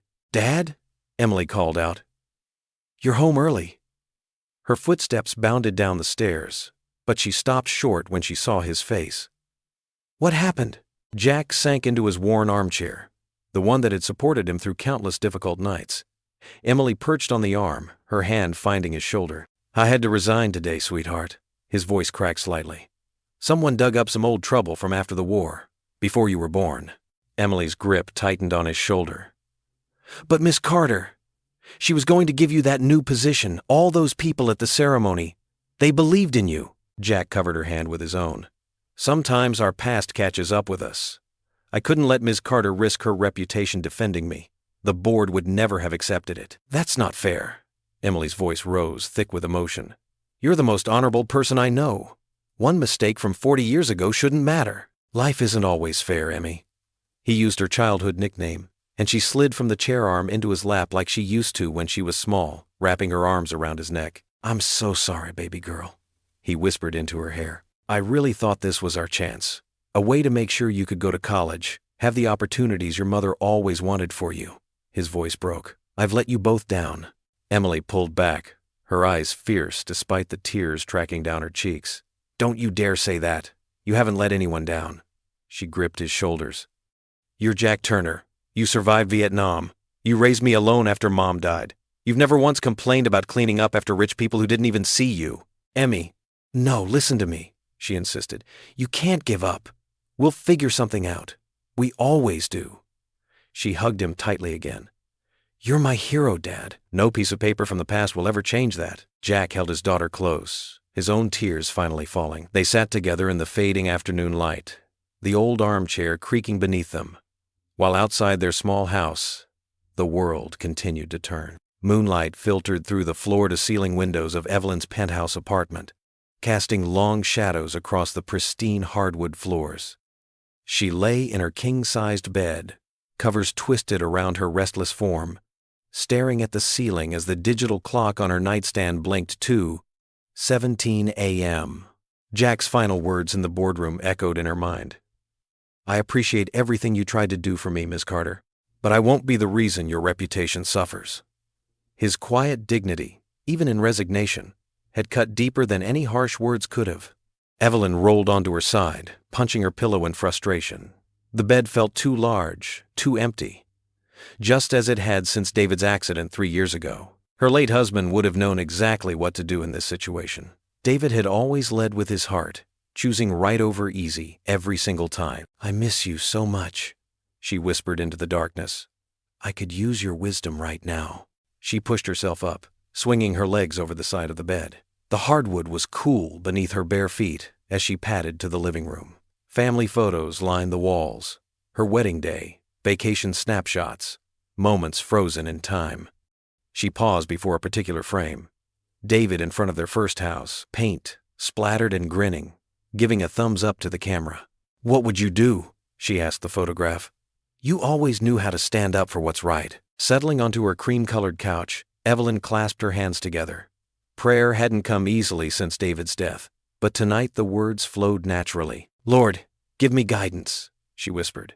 "Show me how to fix this." The city lights twinkled beyond her windows, a constellation of human activity even at this late hour. Somewhere out there, in a modest home, Jack was probably lying awake too. She thought of Emily, the bright young girl who had just started to believe in a better future. How many times had that child's hopes been dashed by an uncaring world? Memories of the past few weeks played through her mind like a movie. Jack's embarrassed smile when she'd first asked about his Purple Heart. Emily's laughter at the diner. The pride in Jack's eyes when sharing his experiences with younger employees.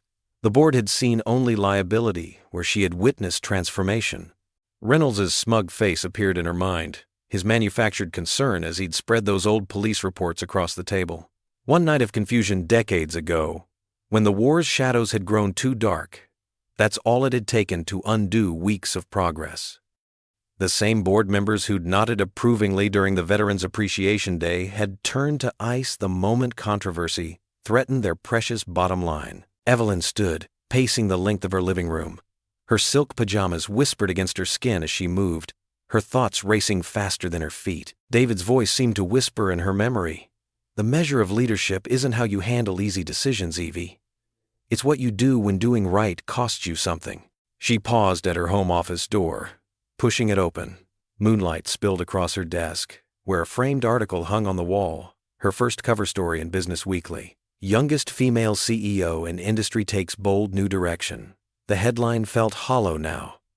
What good was breaking glass ceilings if you still played by the same cold rules as everyone else?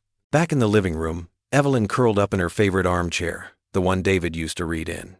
She closed her eyes, remembering Jack's quiet strength as he spoke about his military service. No flashy tales of heroism, just simple truth about duty and sacrifice. How many corporate warriors in their expensive suits could claim such genuine nobility? The night crept forward. Evelyn dozed fitfully, waking to check her phone. 4:35 a.m. She wandered to her kitchen, not bothering with lights. The coffee maker hummed to life under her fingers, its familiar routine offering little comfort. Steam rose from her mug as she stood at her window, watching the sky lighten imperceptibly. The first hints of dawn touched the eastern horizon, painting the clouds in whispered shades of pink and gold. David had loved sunrises. "Each morning is a chance to start fresh," he'd say. "To do better than yesterday." Evelyn pressed her forehead against the cool glass. The weight of responsibility settled around her shoulders, not to her shareholders this time, but to her conscience, to the values David had lived by, to the quiet hero who mopped her floors and inspired her employees without even trying. The sun crept higher, painting her apartment in amber light. Evelyn straightened her shoulders, suddenly certain of her path. She couldn't stay silent. Not this time. Not when doing so meant betraying everything she claimed to believe in. She placed her empty mug in the sink and headed to her bedroom to prepare for the day ahead. The board meeting wasn't until 10, but she had preparation to do. This time, she wouldn't let fear of controversy silence what needed to be said. As dawn broke fully over the city, Evelyn stood before her mirror, adjusting her blazer with determined hands. David's photo caught her eye one last time, his smile seemingly brighter in the morning light. She nodded to his image, a silent promise in her heart. Today, she would make him proud. Today, she would make herself proud. The morning sun had barely risen when Evelyn stepped into the lobby of Carter Enterprises. Instead of the usual quiet bustle, she found clusters of employees gathered in small groups, their voices carrying an unusual urgency. As she walked past, snippets of conversation reached her ears. "Did you hear about Jack? It's not right what they did to him. He earned that Purple Heart defending our country." Sarah, a young marketing associate, approached Evelyn with tears in her eyes. "Ms. Carter, is it true about Mr. Turner? He helped me so much when my dad, also a veteran, was sick. He stayed late just to listen." Evelyn's throat tightened. "I understand your concern, Sarah." More employees began gathering around her. Tom from accounting spoke up. "Mr. Turner helped my son with his college application essay. Spent his lunch break for a week straight, working with him." "Remember when he found Lisa's lost wedding ring in the trash?" someone called out. "Searched through every bag until he found it." The lobby grew crowded as people shared their stories. Janet from HR stepped forward, clutching a folder to her chest. "Ms. Carter, we've started a petition. Over 300 signatures already, and it's not even 9 a.m. Evelyn accepted the folder with trembling hands. Each page contained neat rows of signatures, accompanied by personal notes about Jack's impact on their lives. "He deserves better than this," a voice said firmly. Walking to her office, Evelyn noticed something unprecedented. The usual divisions between departments had disappeared. Senior executives stood shoulder to shoulder with maintenance staff, united in their support for Jack. The mailroom supervisor was deep in conversation with the head of legal about organizing a formal protest. Her assistant Margaret hurried to keep up with her. "Your inbox is flooded, ma'am. Hundreds of emails from employees about Mr. Turner. Even clients are reaching out. They met him during their visits and were impressed by his integrity." Inside her office, Evelyn found her phone blinking with dozens of messages. The first was from Emily, Jack's daughter, her voice small but determined. "Ms. Carter, please don't let them do this to my dad. He's a good man. He's the best man I know." Evelyn sank into her chair, overwhelmed by the outpouring of support.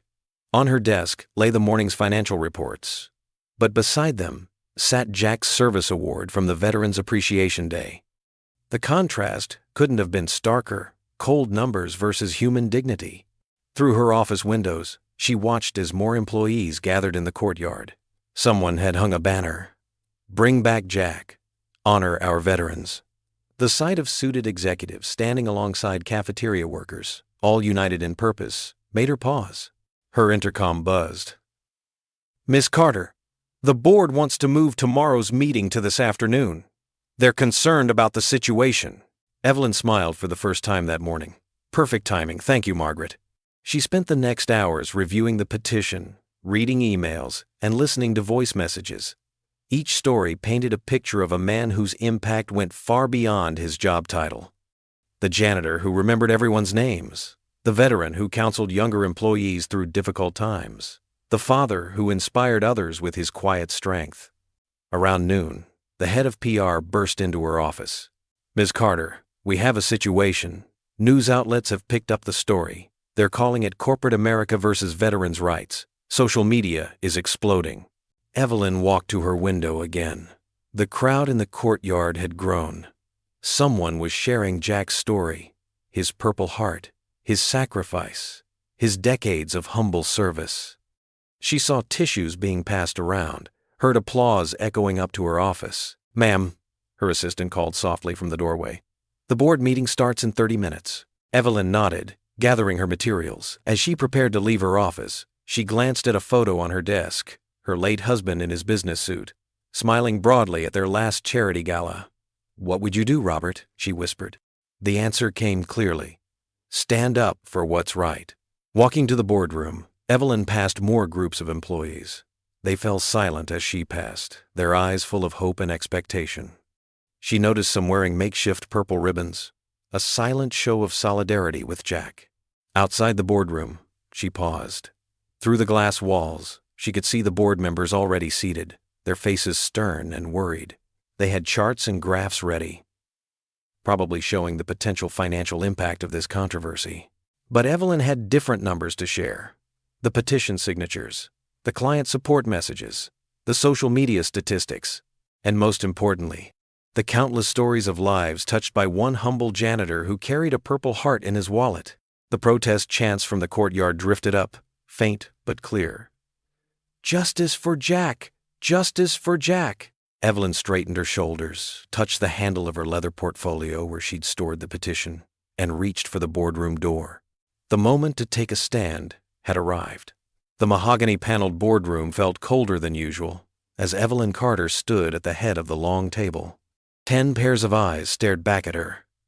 The board of directors in their perfectly pressed suits, their faces a mix of irritation and indifference. "I've called this emergency meeting," Evelyn began, her voice steady despite her racing heart, "to address the grave injustice done to one of our employees." Ms. Carter, Richard Morton, the eldest board member, cut in. "If this is about the janitor situation, his name is Jack Turner," Evelyn said firmly. "And he's not just a janitor. He's a Purple Heart recipient who spent years serving our country. His past military service, while admirable," Barbara Chen interjected, shuffling through some papers, "doesn't negate the liability issues his arrest record presents." Evelyn placed both hands on the table and leaned forward. "That arrest was 30 years ago, tied to PTSD from his combat service. He got help. He recovered. He rebuilt his life. The company's reputation," another board member started. "Our reputation?" Evelyn's voice rose slightly. "Let's talk about reputation. This morning I walked through our lobby and heard dozens of employees expressing their dismay at how we treated Jack. They're not talking about his arrest. They're talking about how this company discarded a man who inspired them daily with his humility and wisdom." She pulled out her phone and played a video from the Veterans Appreciation Day. The room filled with the sound of applause as Jack stood on stage, his Purple Heart gleaming. "This is who Jack Turner is," she said softly. "This is the man you're so eager to cast aside." Morton shifted uncomfortably. "Miss Carter, while your personal attachment to this situation is understandable, we have to think about the bottom line." "The bottom line?" Evelyn laughed, but there was no humor in it. "Let me tell you about the bottom line. Since Jack started sharing his experiences with our staff, employee morale has improved dramatically. People who never spoke to each other are now having lunch together. Young executives are seeking mentorship.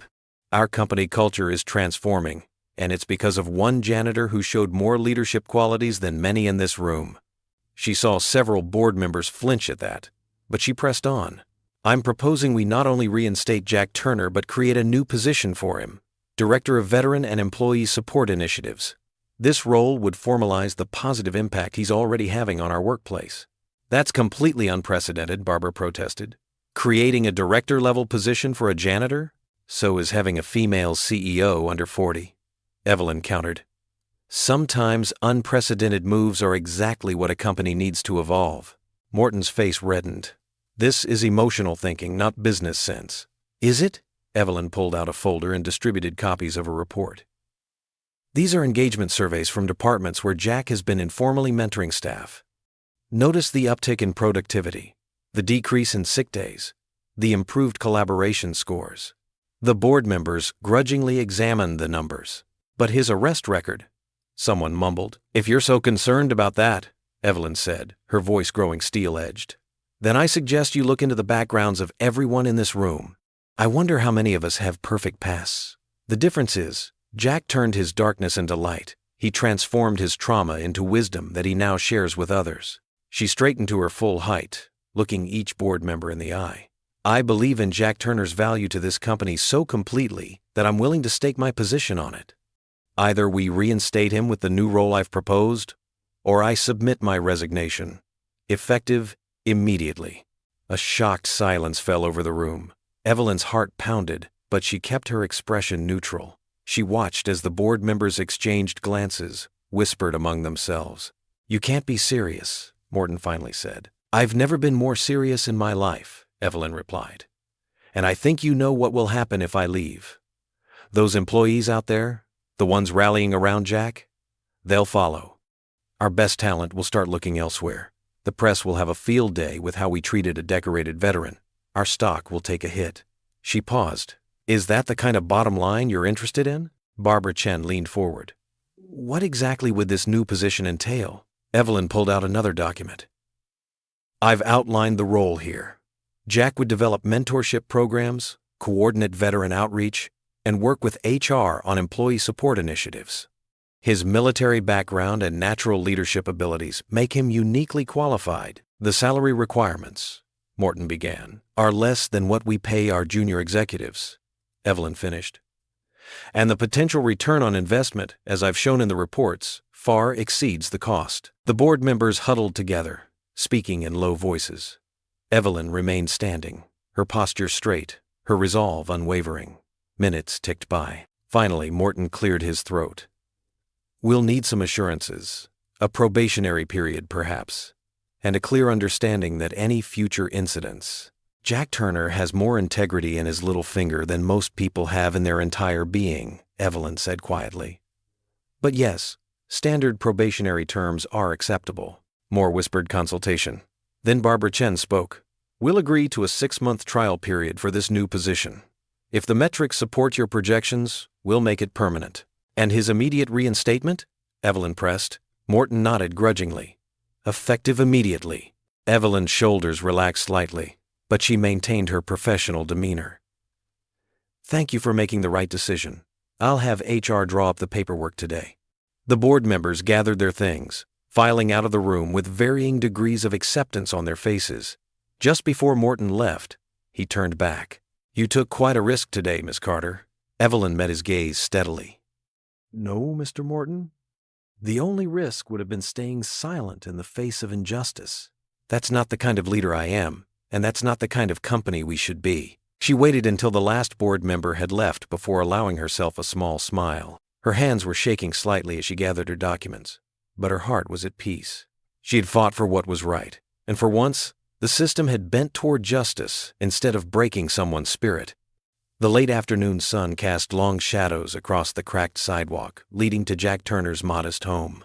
Evelyn Carter sat in her car for a moment, taking in the well-maintained but aging single-story house with its small front yard. Despite its humble appearance, there was something warm and inviting about the potted flowers on the porch and the neatly trimmed grass. She smoothed her skirt and grabbed her leather portfolio, her heart beating faster as she approached the front door. This wasn't a business meeting. This was about changing lives. The doorbell chimed softly. Inside, she heard footsteps approaching. The door opened to reveal Jack, dressed in old jeans and a faded blue t-shirt, so different from his usual janitor's uniform. Surprise flickered across his weathered face. Miss Carter? He said, clearly caught off guard. I wasn't expecting. Please, call me Evelyn, she said warmly. May I come in? Jack hesitated for just a moment before stepping aside. Of course, sorry about the mess. Wasn't exactly prepared for company. But the living room Evelyn entered was far from messy. Though the furniture was worn and dated, everything was meticulously clean. Family photos lined the walls, many showing a younger Jack in his military uniform, others of Emily growing up. A folded American flag sat in a triangle display case on the mantel. Dad? Emily's voice came from another room. Who is it? It's Miss Carter, Jack called back, still looking puzzled. From the company. Emily appeared in the doorway, her eyes widening. She was wearing her library volunteer shirt, her long brown hair pulled back in a neat ponytail. Please, sit down, Jack gestured to the couch. Can I get you something to drink? No, thank you, Evelyn said, settling onto the comfortable if threadbare sofa. I've come here today because we need to talk about something important. Jack lowered himself into his favorite armchair, his posture stiff with uncertainty. Emily perched on the armrest beside him, her hand resting protectively on her father's shoulder. First, Evelyn began, I want to apologize for how things happened at the company. You deserve better than that. You don't owe me any apologies, Jack said quietly. You were nothing but kind to me. No, I do owe you an apology, because I should have fought harder, faster. Evelyn opened her portfolio and pulled out a folder. But that's why I'm here now. The board has approved a new position, one that I've been pushing for since the day you first told me your story. Jack's brow furrowed. I don't understand. We're creating a new department, Evelyn explained, her voice growing animated. The Veteran and Employee Support Initiative. It's designed to help veterans transition into corporate work, provide mentorship to employees, and build a more compassionate company culture. She paused, looking directly at Jack. And I want you to be its first director. The room fell silent. Emily's hand tightened on her father's shoulder. Me? Jack's voice was barely above a whisper. But I'm if you say just a janitor, I might have to scold you. Evelyn interrupted with a gentle smile. You're a Purple Heart recipient. A father who raised an amazing daughter single-handedly. A man who inspired our entire staff with your humility and wisdom. She leaned forward.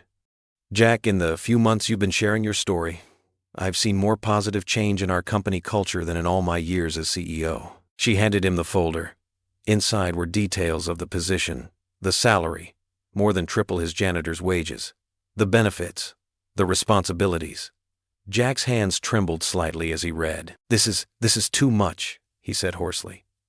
I don't have the education for something like this. You have something better, Evelyn countered. You have real-life experience, wisdom, compassion. Those things can't be taught in any university. Emily had been reading over her father's shoulder, her eyes growing wider. Dad, she whispered. This would mean your college fund would be secure, Evelyn finished softly. And more importantly, you'd be helping others like yourself, veterans who deserve a chance, employees who need guidance. Jack stood up suddenly, walking to the mantel where his framed Purple Heart hung beside the folded flag. He stood there for a long moment, staring at it. Why me? He asked finally, his voice rough with emotion. Evelyn rose and walked over to him. Because you remind me of what real strength looks like. Not the kind that comes from power or money, but from dignity and resilience. Our company needs that kind of strength. Jack turned to face her, and Evelyn saw tears glistening in his eyes. I don't know what to say. Say yes, Emily burst out, jumping up from her perch. Please, Dad, you deserve this. You've worked so hard, given up so much. Her voice caught. Evelyn watched as Jack looked from his daughter to the Purple Heart and back to the folder in his hands. She saw the moment the decision crystallized in his eyes. Yes, he said softly, then cleared his throat and said it again, stronger. Yes, I'll do it. Emily let out a small cry of joy and threw her arms around her father. Jack hugged her tight, tears now flowing freely down his cheeks. Then Emily surprised everyone by turning and hugging Evelyn fiercely. Thank you, Emily whispered, her voice thick with emotion. Thank you for seeing who he really is. Jack Turner stood before the mirror in his bedroom, adjusting his new navy blue tie. His weathered hands, used to holding mops and brooms, now smoothed down the crisp white collar of his dress shirt. The outfit felt foreign, a far cry from his familiar janitor's uniform. But there was something right about it too. Dad, you look amazing. Emily beamed from the doorway. She rushed over to help straighten his tie, her eyes bright with pride. Director Turner has a nice ring to it, don't you think? Jack chuckled softly, his cheeks flushing. Just plain old Jack is fine, sweetheart. A fancy title doesn't change who I am. The drive to Carter Enterprises felt different that morning. Instead of arriving before dawn to start his cleaning rounds, Jack pulled into the executive parking area, a spot with his name freshly painted on the concrete. His old pickup truck looked out of place among the sleek luxury vehicles, but he held his head high as he walked toward the building's main entrance. The security guard, Tom, who'd greeted him every morning for years, did a double take. Mr. Turner, sir, good morning, he called out with genuine warmth. It's still just Jack, Tom, he replied with a kind smile. How's Sarah doing with her college applications? Inside the lobby, employees who'd barely noticed him before now stopped to shake his hand. Their greetings were sincere, touched by a new respect that went beyond his position. Jack made his way to the elevator, his heart racing as the doors opened to the executive floor. His new office, a modest but well-appointed room with large windows, took his breath away. On the desk sat a framed photo of him receiving his Purple Heart, carefully restored from the worn original he'd carried in his wallet. Beside it was a handwritten note from Evelyn. "Your courage inspires us all. Welcome home." The morning brought a steady stream of visitors. HR representatives helped him settle in, IT staff set up his computer, and various department heads stopped by to introduce themselves. Jack absorbed it all with quiet dignity, taking notes and asking thoughtful questions. By afternoon, it was time for his first official duty, a mentorship meeting with a young veteran who'd recently joined the company's accounting department. The young man, barely older than Emily, sat nervously across from Jack's desk. "Tell me about your service," Jack said gently, recognizing the familiar look of someone carrying invisible weights. As the young veteran spoke about his struggles readjusting to civilian life, Jack listened with the patience of someone who'd walked the same path. He shared his own experiences, not just the triumphs, but the hard times too, including his PTSD struggles that had once seemed like shameful secrets. "The hardest part," Jack explained, "isn't what we faced over there. It's believing we deserve peace when we come home." The young man's eyes welled up, and Jack knew he'd found his true purpose in this new role. Throughout the week, Jack established a routine. Mornings were devoted to one-on-one mentoring sessions. Afternoons involved organizing veteran support programs and working with HR to develop better hiring practices for military personnel. He moved through the building with quiet confidence, his presence bringing a sense of stability to every floor. In the break room, he noticed a young employee looking overwhelmed by a stack of reports. Without hesitation, Jack sat down and helped her organize her thoughts, drawing on years of military precision to create a manageable action plan. Word spread quickly. Jack's door was always open, not just for veterans, but for anyone needing guidance. The following Tuesday brought his biggest challenge yet, leading his first company-wide workshop on resilience and teamwork. The conference room was packed, with some employees standing along the walls. Jack felt his hands trembling slightly as he arranged his materials at the podium. From her private observation room above the conference area, Evelyn watched through the one-way glass. She saw Jack take a deep breath, square his shoulders, and begin speaking. His voice, clear and steady, filled the room with stories of brotherhood, sacrifice, and the power of supporting one another. The employees leaned forward in their chairs, captivated, when Jack spoke about his darkest moments after the war, and how the simple act of someone believing in him had changed everything. Several people wiped away tears. He didn't just lecture, he engaged, asked questions, and encouraged dialogue about mental health and workplace support. Evelyn's heart swelled with pride as she watched him move confidently around the room, connecting with every person present. This was the same man who'd once believed he was just a janitor. Now he stood tall, his Purple Heart pinned to his lapel, helping others find their own strength. Jack's workshop wasn't about war stories or corporate policies. It was about humanity, about seeing the worth in every person, regardless of their position or past. As he wrapped up the session, the applause was thunderous. Employees lined up to shake his hand, share their own stories, or simply say thank you. From her vantage point, Evelyn could see the transformation in both Jack and her company. The walls between departments seemed to dissolve as people talked openly about their challenges and hopes. The corporate atmosphere she'd once found so stifling was becoming something warmer, more genuine. Jack gathered his materials, his face glowing with quiet satisfaction. He'd found his place, not at the bottom of the corporate ladder, not even at the top, but right in the heart of it, where he could make the most difference. As he looked up toward the observation room, somehow knowing Evelyn was there, he gave a small, grateful nod. Evelyn placed her hand against the glass, her own eyes misty with pride. This was more than a business decision or an act of charity. This was about recognizing the extraordinary in the ordinary, about giving dignity its proper place in the corporate world. As she watched Jack confidently lead an impromptu discussion with a small group that had stayed behind, she knew that sometimes the greatest leadership comes from the most unexpected places. Jack sat quietly in his new office, still getting used to having 4 walls and a door with his name on it. The morning sun streamed through the window, casting a warm glow across his desk. His fingers traced the edge of an old photo, himself in uniform, decades younger, standing with his squad in Vietnam. He kept it hidden away for so many years, along with the memories that came with it. The knock on his door was gentle. "Come in," he called, knowing who it would be. Evelyn entered, carrying 2 cups of coffee.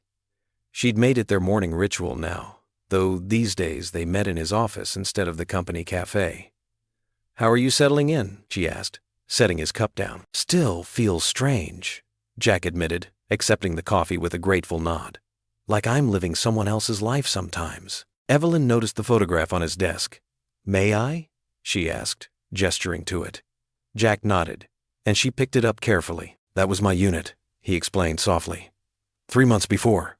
His voice trailed off, but the tremor in his hands told the rest of the story. "The nightmares were the worst," he continued, surprising himself with his openness. "For years after coming home, I'd wake up thinking I was still there.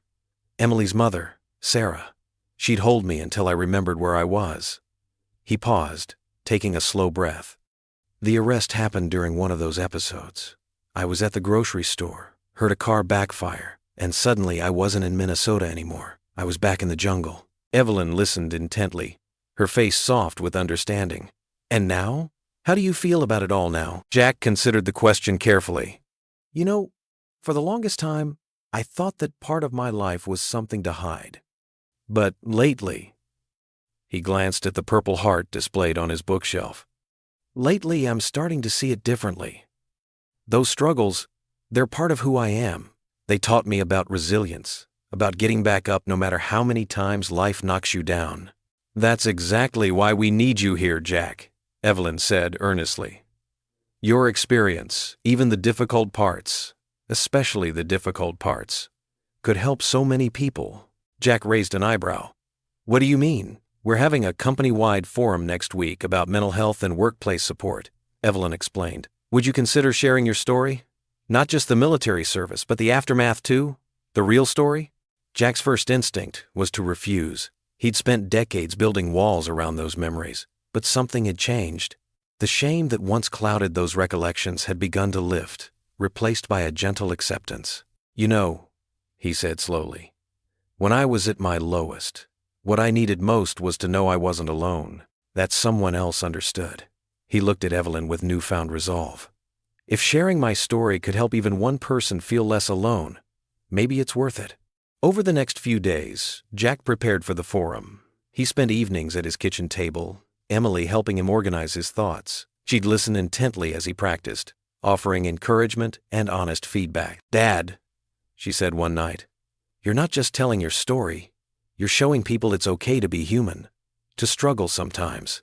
The morning of the forum arrived crisp and clear, the company auditorium filled with employees from every department. Jack stood backstage, adjusting his tie nervously. Evelyn appeared beside him, giving his shoulder a reassuring squeeze. "Just be yourself," she whispered. "That's more than enough." As Jack stepped onto the stage, he saw familiar faces in the crowd. The accounting team he'd used to clean for, nodding encouragingly. The security guard he'd shared early morning conversations with, giving him a thumbs up. In the front row, Evelyn sat with an expression of quiet confidence in him. "Good morning," he began, his voice steady despite his racing heart. "Most of you knew me as the janitor who kept your offices clean. Some of you know me now as the new Director of Veteran and Employee Support. But today, I want you to know me as just Jack, a man who's learned that our hardest battles often make us who we need to be." He shared everything. The horror of war, the struggle to readjust, the nights when peace seemed impossible to find. He spoke about the shame of his arrest, the fear of judgment, and the long journey toward healing. His voice grew stronger as he continued, drawing strength from the attentive faces before him. "PTSD wasn't something we talked about back then," he explained.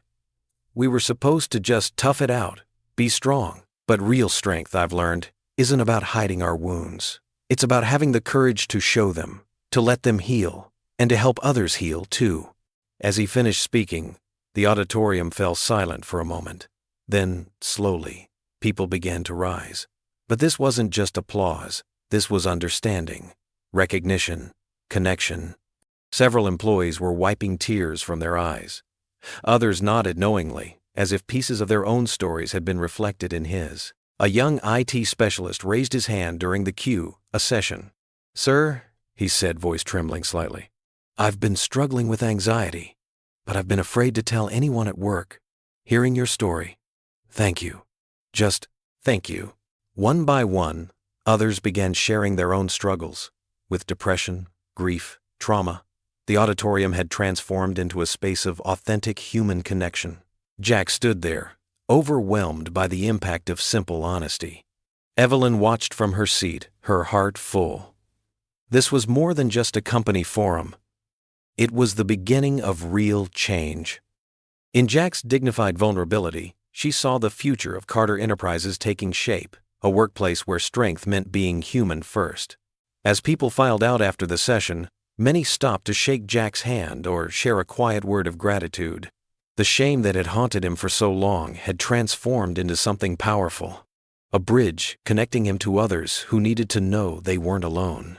The kitchen table was covered with opened envelopes and letters, but one particular cream-colored envelope stood out from the rest. Emily's hands trembled as she read the words again, barely able to contain her excitement. "Dad!"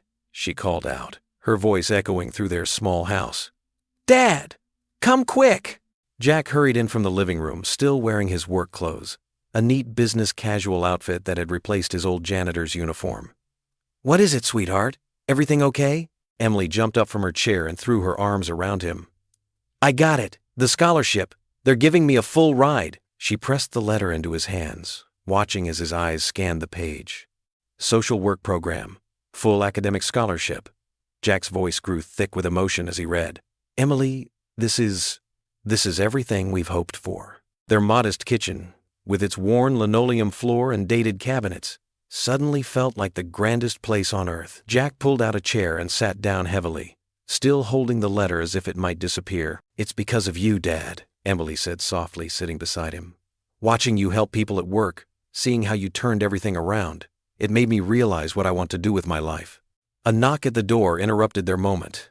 Through the screen door, they could see Evelyn standing there, holding a folder of papers from work. She'd gotten into the habit of stopping by their house to review programs with Jack. "Come in!" Emily called out excitedly. "Evelyn, you won't believe it!" Evelyn entered, immediately noting their bright faces. "What's got you two so happy?" Emily rushed to show her the scholarship letter. Evelyn's eyes lit up as she read it, and she pulled Emily into a warm embrace. "Oh, sweetheart, I'm so proud of you." "When I wrote that recommendation letter, I knew you had a chance, but this is wonderful." Jack looked up sharply. "You wrote her a recommendation?" Evelyn smiled sheepishly. "Emily asked me not to tell you. She wanted to earn this on her own merit." "Which I did," Emily added quickly. "Evelyn just helped explain how watching you work with veterans and employees showed me what social work could really mean." Jack stood up slowly, emotion making it hard to speak. He looked at his daughter, seeing not just the excited teenager before him, but all the years of quiet strength she'd shown. Through their hardest times, she'd never complained about their simple life or his humble job. Now, watching her dream unfold, he felt a pride so deep, it ached. "I need to show you something," he said suddenly, heading to his bedroom. When he returned, he was holding a small wooden box, one Emily had seen but never opened. "Your military box," she whispered. Jack nodded, placing it on the table. "I've kept a lot of memories locked away in here, Emily. Some good, some painful.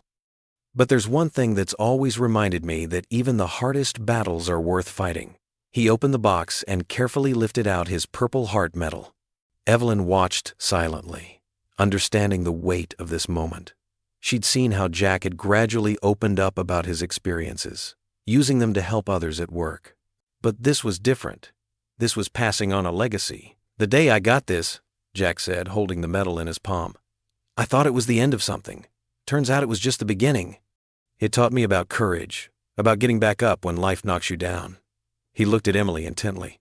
"College won't be easy. There will be times when you doubt yourself or face challenges that seem too big. But you've got the same courage in you that this medal represents." Emily touched the medal gently, tracing its purple ribbon. "Dad, I can't take this. It's yours. You earned it. And now I want you to carry it with you," Jack insisted. "Not because you need it, but because I want you to remember that courage runs in your blood." Evelyn stepped forward, placing a hand on Emily's shoulder. "Your father's right. I've watched you both this past year, the way you supported him, how you never lost faith. That's its own kind of courage." The next morning, as Emily prepared for her campus orientation, she stood in front of her mirror, adjusting her backpack. Jack appeared in her doorway, Purple Heart in hand. Without a word, he carefully pinned it to the strap of her backpack. "There," he said, his voice rough with emotion. "Now you carry hope and courage with you, wherever you go." Emily touched the medal, then hugged her father tightly. "I love you, Dad." "I love you too, sweetheart," Jack whispered, holding his daughter close, feeling the weight of the moment. Not an ending, but a new beginning for them both. Through her tears, Emily smiled at the Purple Heart now adorning her backpack. Its deep purple ribbon and metallic sheen caught the morning light, a reminder of battles fought and won, of quiet strength and enduring hope. As she prepared to step into her future, she carried with her not just a medal, but the legacy of courage it represented. The grand conference hall of Carter Enterprises buzzed with anticipation. Sunlight streamed through floor-to-ceiling windows, casting a warm glow over the gathered employees, board members, and special guests. Banners bearing the company logo hung alongside American flags, and a new sign proudly displayed the Turner Initiative, honoring those who served. Jack Turner stood backstage, adjusting his tie for the third time. His hands weren't as steady as they'd been in combat, but for entirely different reasons now. He wore a crisp navy suit, a far cry from his old janitor's uniform, with his Purple Heart pinned proudly to his lapel. "Nervous?" Evelyn Carter appeared beside him, elegant in her charcoal business suit. Her eyes held the same warmth they'd shown that first day she'd found his wallet. "A little," Jack admitted with a slight chuckle. "Funny how facing a room full of people can be scarier than." He trailed off, but Evelyn understood. "You've got this," she assured him, touching his arm gently. "Just speak from your heart, like you always do." In the audience, Emily sat in the front row, wearing a new dress she'd bought for the occasion. Her college acceptance letter was safely tucked in her purse, a reminder of how far they'd come. Around her sat dozens of veterans who'd been invited to the launch, their faces reflecting a mixture of hope and curiosity. Evelyn stepped up to the podium first, her presence commanding immediate attention. "Good morning, everyone. Today marks a new chapter in the history of Carter Enterprises." Her voice carried clearly through the hall. "6 months ago, I met a man who taught me more about dignity, courage, and perseverance than any business course ever could." Jack felt his chest tighten as she continued. "That man started as our janitor, but his impact reached far beyond clean floors and empty waste baskets. He showed us what true leadership looks like, not through grand gestures or powerful positions, but through quiet strength and unwavering integrity." The audience listened intently as Evelyn outlined the initiative's goals: job training for veterans, mental health support, educational opportunities for their children, and a commitment to making Carter Enterprises a leader in veteran employment. "And now," Evelyn's voice softened with pride, "I'd like to introduce the man who inspired it all. Our Director of Veteran and Employee Support Initiatives, Mr. Jack Turner." The applause was thunderous. Jack approached the podium, his steps measured and purposeful. He glanced at Emily, who gave him an encouraging nod, her eyes shining with tears. "Thank you," he began, his voice steady despite his nerves. "You know, when I first walked through these doors as a janitor, I never imagined standing here today. I was just trying to provide for my daughter, doing honest work with whatever opportunities life gave me." He paused, looking out at the sea of faces. "But life has a way of surprising you. Sometimes it takes someone seeing something in you that you've forgotten about yourself." His eyes met Evelyn's briefly. The Turner Initiative isn't just about me. "It's about every veteran who's ever felt lost after serving, every family member who's sacrificed alongside them, and every person who believes in second chances." Jack gestured to the veterans in the audience. "To my fellow servicemen and women, this program is for you. We understand the challenges of coming home, of rebuilding a life, of carrying invisible wounds. You're not alone anymore." He shared his own story, the struggles with PTSD, the arrest that had almost cost him everything, and the redemption he'd found through the support of others. The room was silent, hanging on every word. This initiative will provide job training, counseling, and support services. But more than that, it offers something I once thought I'd lost: hope. Hope for a better future, hope for our families, hope for healing. Emily wiped tears from her cheeks as her father continued speaking. She remembered the nights he'd worked late, the tight budgets, the proud way he'd carried himself, even when others looked down on him. Now he stood tall, respected, his dignity recognized at last. "The Purple Heart I wear isn't just about the wounds I received in Vietnam," Jack said, touching the medal on his lapel. "It's about the heart it takes to keep going, to believe in better days, to lift others up when you can. That's what this initiative is about, having the heart to help each other heal and grow." As he concluded his speech, the hall erupted in applause. Veterans in the audience stood first, followed by everyone else, until the entire room was on their feet. Jack caught sight of Emily clapping through her tears, her face beaming with pride. Evelyn returned to the podium, standing beside Jack. "The Turner Initiative begins today," she announced, "and we're already seeing results. 20 veterans have been hired across our departments, and partnerships with local veterans organizations are in place. This is just the beginning." She turned to Jack, her professional demeanor softening into a genuine smile. "Thank you, Jack, for showing us what real courage looks like." The applause swelled again. Jack and Evelyn shared a warm smile, both knowing how far they'd come from that first meeting over a lost wallet. In the audience, Emily watched her father, feeling the weight of all his sacrifices and the brightness of the future ahead.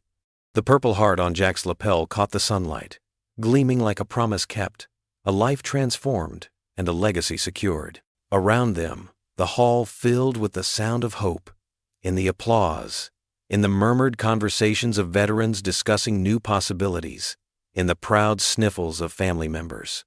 Jack stood tall, finally at peace, knowing his years of quiet dignity had bloomed into something greater than himself. His sacrifice had been honored, his daughter's future secured, and his life transformed in ways he never could have imagined when he first pushed that janitor's cart through the lobby doors. What would you do if you were in their place? Comment your answer below, and let's see how you'd rewrite the ending. If you enjoyed the story of Jack Turner, I handpicked the next story that you will enjoy. Please don't miss this one. Click here to watch it.